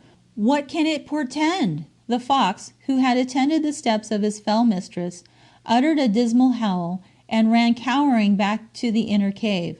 A cold shuddering seized the hag herself at the cry of the animal, which, causeless as it seemed, the superstitions of the time considered deeply ominous. She muttered her placatory charm, and tottered back into her cavern, where, amidst her herbs and incantations, she prepared to execute the orders of the Egyptian. He called me dotard, said she, as the smoke curled from the hissing cauldron. when the jaws drop, and the grinders fall, and the heart scarce beats, it is a pitiable thing to dote. But when, she added, with a savage and exulting grin, the young and the beautiful and the strong are suddenly smitten into idiocy, ah, that is terrible. Burn, flame, simmer, herb, swelter, toad, I curse him, and he shall be cursed. On that night, and at the same hour which witnessed the dark and unholy interview between Arbaces and the saga, Arbaces was baptized. End of Book 3, Chapter 10. Book 3, Chapter 11. Progress of events. The plot thickens. The web is woven, but the net changes hands. And you have the courage then, Julia, to seek the witch of Vesuvius this evening, in company too with that fearful man? Why, Nydia, replied Julia timidly, dost thou really think there is anything to dread? These old hags, with their enchanted mirrors, their trembling sieves, and their moon-gathered herbs are, I imagine, but crafty impostors, who have learned, perhaps, nothing but the very charm for which I apply to their skill, and which is drawn from the knowledge of the field's herbs and simples. Wherefore should I dread? Dost thou not fear thy companion? What? Arbaces? By Diane, I never saw a lover more courteous than that same magician, and were he not so dark, he would be even handsome. Blind as she was, Nydia had the penetration to perceive that Julia's mind was not one that the gallantries of Arbaces were likely to terrify. She therefore dissuaded her no more, but nursed in her excited heart the wild and increasing desire to know if sorcery had indeed a spell to fascinate love to love. "Let me go with thee, noble Julia," she said at length. "My presence is no protection, but I should like to be beside thee to the last." "Thine offer pleases me much," replied the daughter of Diomed. "Yet how canst thou contrive it? We may not return until late. They will miss thee." "Ione is indulgent," replied Nydia. "If thou wilt permit me to sleep beneath thy roof, I will say that thou, an early patroness and friend, hast invited me to pass the day with thee, and sing thee my Thessalian songs. Her courtesy will readily grant to thee so light a boon." "Nay, ask for thyself," said the haughty Julia. "I stoop to request no favor from the Neapolitan." "Well, be it so. I will take my leave now, make my request, which I know will be readily granted, and return shortly." "Do so, and thy bed shall be prepared in my own chamber." With that, Nydia left the fair Pompeian. On her way back to Ione, she was met by the chariot of Glaucus, on whose fiery and curveting steeds was riveted the gaze of the crowded street. He kindly stopped for a moment to speak to the flower girl. "Blooming as thine own roses, my gentle Nydia, and how is thy fair mistress? Recovered, I trust, from the effects of the storm?" "I have not seen her this morning," answered Nydia, but what? Draw back, the horses are too near thee." "But think you Ione will permit me to pass the day with Julia, the daughter of Diomed? She wishes it, and was kind to me when I had few friends." "The gods bless thy grateful heart. I will answer for Ione's permission." "Then may I stay over the night, and return tomorrow?" said Nydia, shrinking from the praise she so little merited. "As thou and fair Julia please. Commend me to her, and hark ye, Nydia, when thou hearest her speak, note the contrast of her voice with that of the silver-toned Ione. Vale!" His spirits entirely recovered from the effect of the past night, his locks waving in the wind, his joyous and elastic heart bounding with every spring of his Parthian steeds, a very prototype of his country's god, full of youth and of love, Glaucus was borne rapidly to his mistress. Enjoy while ye may the present, who can read the future? As the evening darkened, Julia, reclined within her litter, which was capacious enough also to admit her blind companion, took her way to the rural baths indicated by Arbaces. To her natural levity of disposition, her enterprise brought less of terror than of pleasurable excitement. Above all, she glowed at the thought of her coming triumph over the hated Neapolitan. A small but gay group was collected round the door of the villa. As her litter passed by it to the private entrance of the baths appropriated to the women. "Methinks by this dim light," said one of the bystanders, "I recognize the slaves of Diomed." True, Clodius, said Sallust. It is probably the litter of his daughter Julia. She is rich, my friend. Why dost thou not proffer thy suit to her? Why, I had once hoped that Glaucus would have married her. She does not disguise her attachment. And then, as he gambles freely and with ill success, the sesterces would have passed to thee, wise Clodius. A wife is a good thing, when it belongs to another man. But, continued Clodius, as Glaucus is, I understand, to wed the Neapolitan, I think I must even try my chance with the dejected maid. After all, the lamp of Hymen will be gilt, and the vessel will reconcile one to the odor of the flame. I shall only protest, my Sallust, against Diomed's making thee trustee to his daughter's fortune. Ha, ha! Let us within, my compositor. The wine and the garlands await us. Dismissing her slaves to that part of the house set apart for their entertainment, Julia entered the baths with Nydia, and declining the offers of the attendants, passed by a private door into the garden behind. She comes by appointment, be sure, said one of the slaves. What is that to thee? Said a superintendent sourly. She pays for the baths, and does not waste the saffron. Such appointments are the best part of the trade. Hark! Do you not hear the widow Fulvia clapping her hands? Run, fool, run! Julia and Nydia, avoiding the more public part of the garden, arrived at the place specified by the Egyptian. In a small circular plot of grass the stars gleamed upon the statue of Silenus. The merry god reclined upon a fragment of rock, the links of Bacchus at his feet, and over his mouth he held, with extended arm, a bunch of grapes, which he seemingly laughed to welcome ere he devoured. I see not the magician, said Julia, looking round, when, as she spoke, the Egyptian slowly emerged from the neighbouring foliage, and the light fell palely over his sweeping robes. Salve, sweet maiden, but ha! Whom hast thou here? We must have no companions.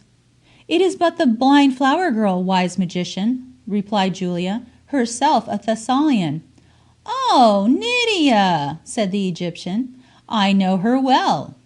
Nydia drew back and shuddered. Thou hast been at my house, methinks, said he, approaching his voice to Nydia's ear.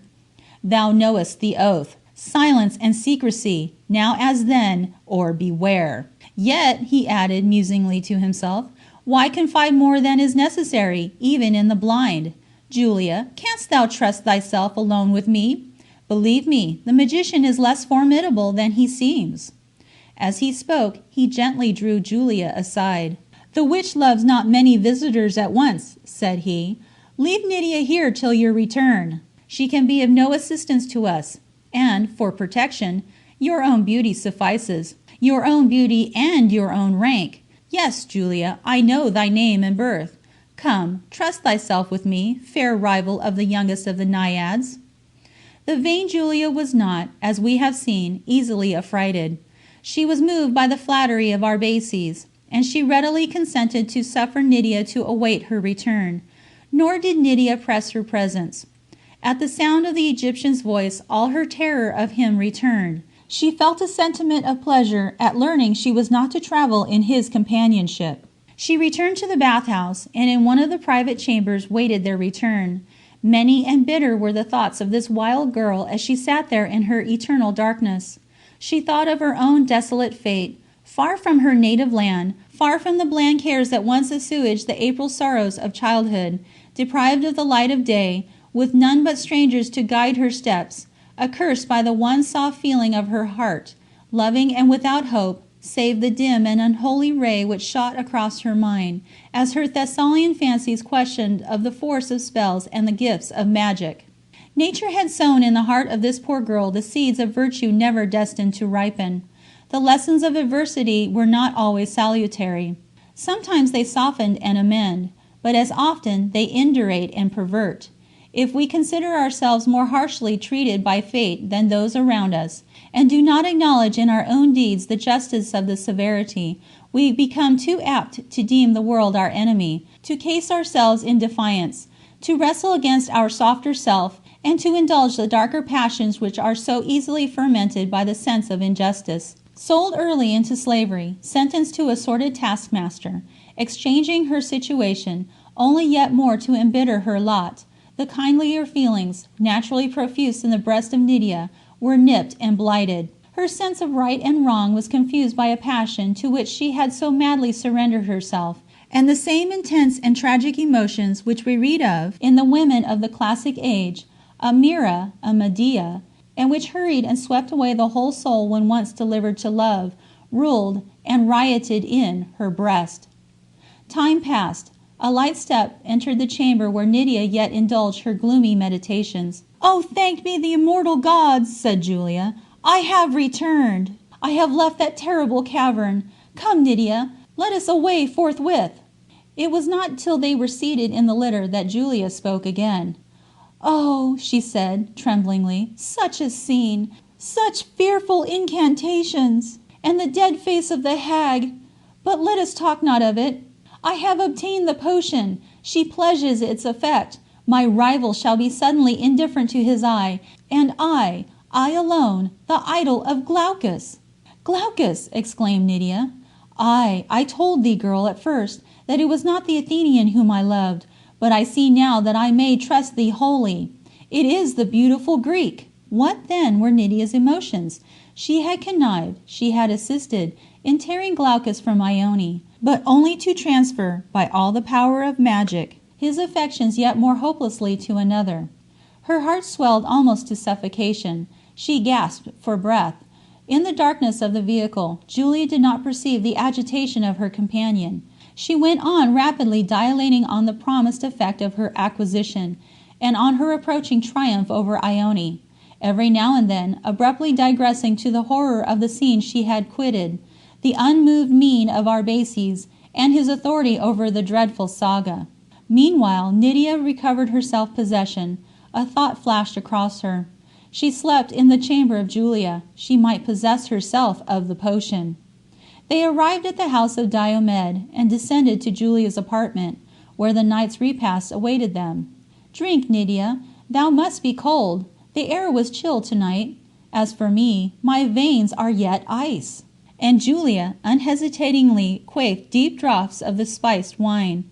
"Thou hast the potion," said Nydia. "Let me hold it in my hands. How small the phial is! Of what color is the draught?" "Clear as crystal," replied Julia, as she retook the philter. "Thou couldst not tell it from this water. The witch assures me it is tasteless. Small though the phial, it suffices for a life's fidelity. It is to be poured into any liquid, and Glaucus will only know what he has quaffed by the effect." "Exactly like this water in appearance?" "Yes, sparkling and colorless as this. How bright it seems! It is as the very essence of moonlit dews. Bright thing, how thou shinest on my hopes through thy crystal vase! And how is it sealed?" "But by one little stopper. I withdraw it now. The draught gives no odor. Strange, that that which speaks to neither sense should thus command all." "Is the effect instantaneous?" "Usually, but sometimes it remains dormant for a few hours." "Oh, how sweet is this perfume!" said Nydia suddenly, as she took up a small bottle on the table, and bent over its fragrant contents. "Thinkest thou so? The bottle is set with gems of some value. Thou wouldst not have the bracelet yestermorn. Wilt thou take the bottle?" "It ought to be such perfumes as these that should remind one who cannot see of the generous Julia, if the bottle be not too costly." "Oh, I have 1,000 costlier ones. Take it, child." Nydia bowed her gratitude and placed the bottle in her vest. "And the draught would be equally efficacious, whoever administers it? If the most hideous hag beneath the sun bestowed it, such is its asserted virtue that Glaucus would deem her beautiful, and none but her." Julia, warmed by the wine and the reaction of her spirits, was now all animation and delight. She laughed loud, and talked on 100 matters. Nor was it till the night had advanced far towards morning that she summoned her slaves and undressed. When they were dismissed, she said to Nydia, "I will not suffer this holy draught to quit my presence till the hour comes for its use. Lie under my pillow, bright spirit, and give me happy dreams." So saying, she placed the potion under her pillow. Nydia's heart beat violently. "Why dost thou drink that unmixed water, Nydia? Take the wine by its side." "I am fevered," replied the blind girl, "and the water cools me. I will place this bottle by my bedside. It refreshes in these summer nights, when the dews of sleep fall not on our lips. Fair Julia, I must leave thee very early, so Ione bids. perhaps before thou art awake. Accept therefore now my congratulations. Thanks. When next we meet you may find Glaucus at my feet." They had retired to their couches, and Julia, worn out by the excitement of the day, soon slept. But anxious and burning thoughts rolled over the mind of the wakeful Thessalian. She listened to the calm breathing of Julia, and her ear, accustomed to the finest distinctions of sound, speedily assured her of the deep slumber of her companion. "Now befriend me, Venus," she said softly. She rose gently, and poured the perfume from the gift of Julia upon the marble floor. She rinsed it several times carefully with the water that was beside her, and then easily finding the bed of Julia, for night to her was as day, she pressed her trembling hand under the pillow and seized the potion. Julia stirred not. Her breath regularly fanned the burning cheek of the blind girl. Nydia then, opening the phial, poured its contents into the bottle, which easily contained them, and then refilling the former reservoir of the potion with that limpid water which Julia had assured her it so resembled, she once more placed the phial in its former place. She then stole again to her couch, and waited. With what thoughts? The dawning day. The sun had risen. Julia slept still. Nydia noiselessly dressed herself, placed her treasure carefully in her vest, took up her staff, and hastened to quit the house. The porter, Medon, saluted her kindly as she descended the steps that led to the street. She heard him not. Her mind was confused and lost in the whirl of tumultuous thoughts, each thought a passion. She felt the pure morning air upon her cheek, but it cooled not her scorching veins. "Glaucus," she murmured, "all the love charms of the wildest magic could not make thee love me as I love thee. Ione! Ah, away hesitation, away remorse! Glaucus, my fate is in thy smile, and thine hope. O joy! O transport! Thy fate is in these hands." End of Book 3, Chapter 11.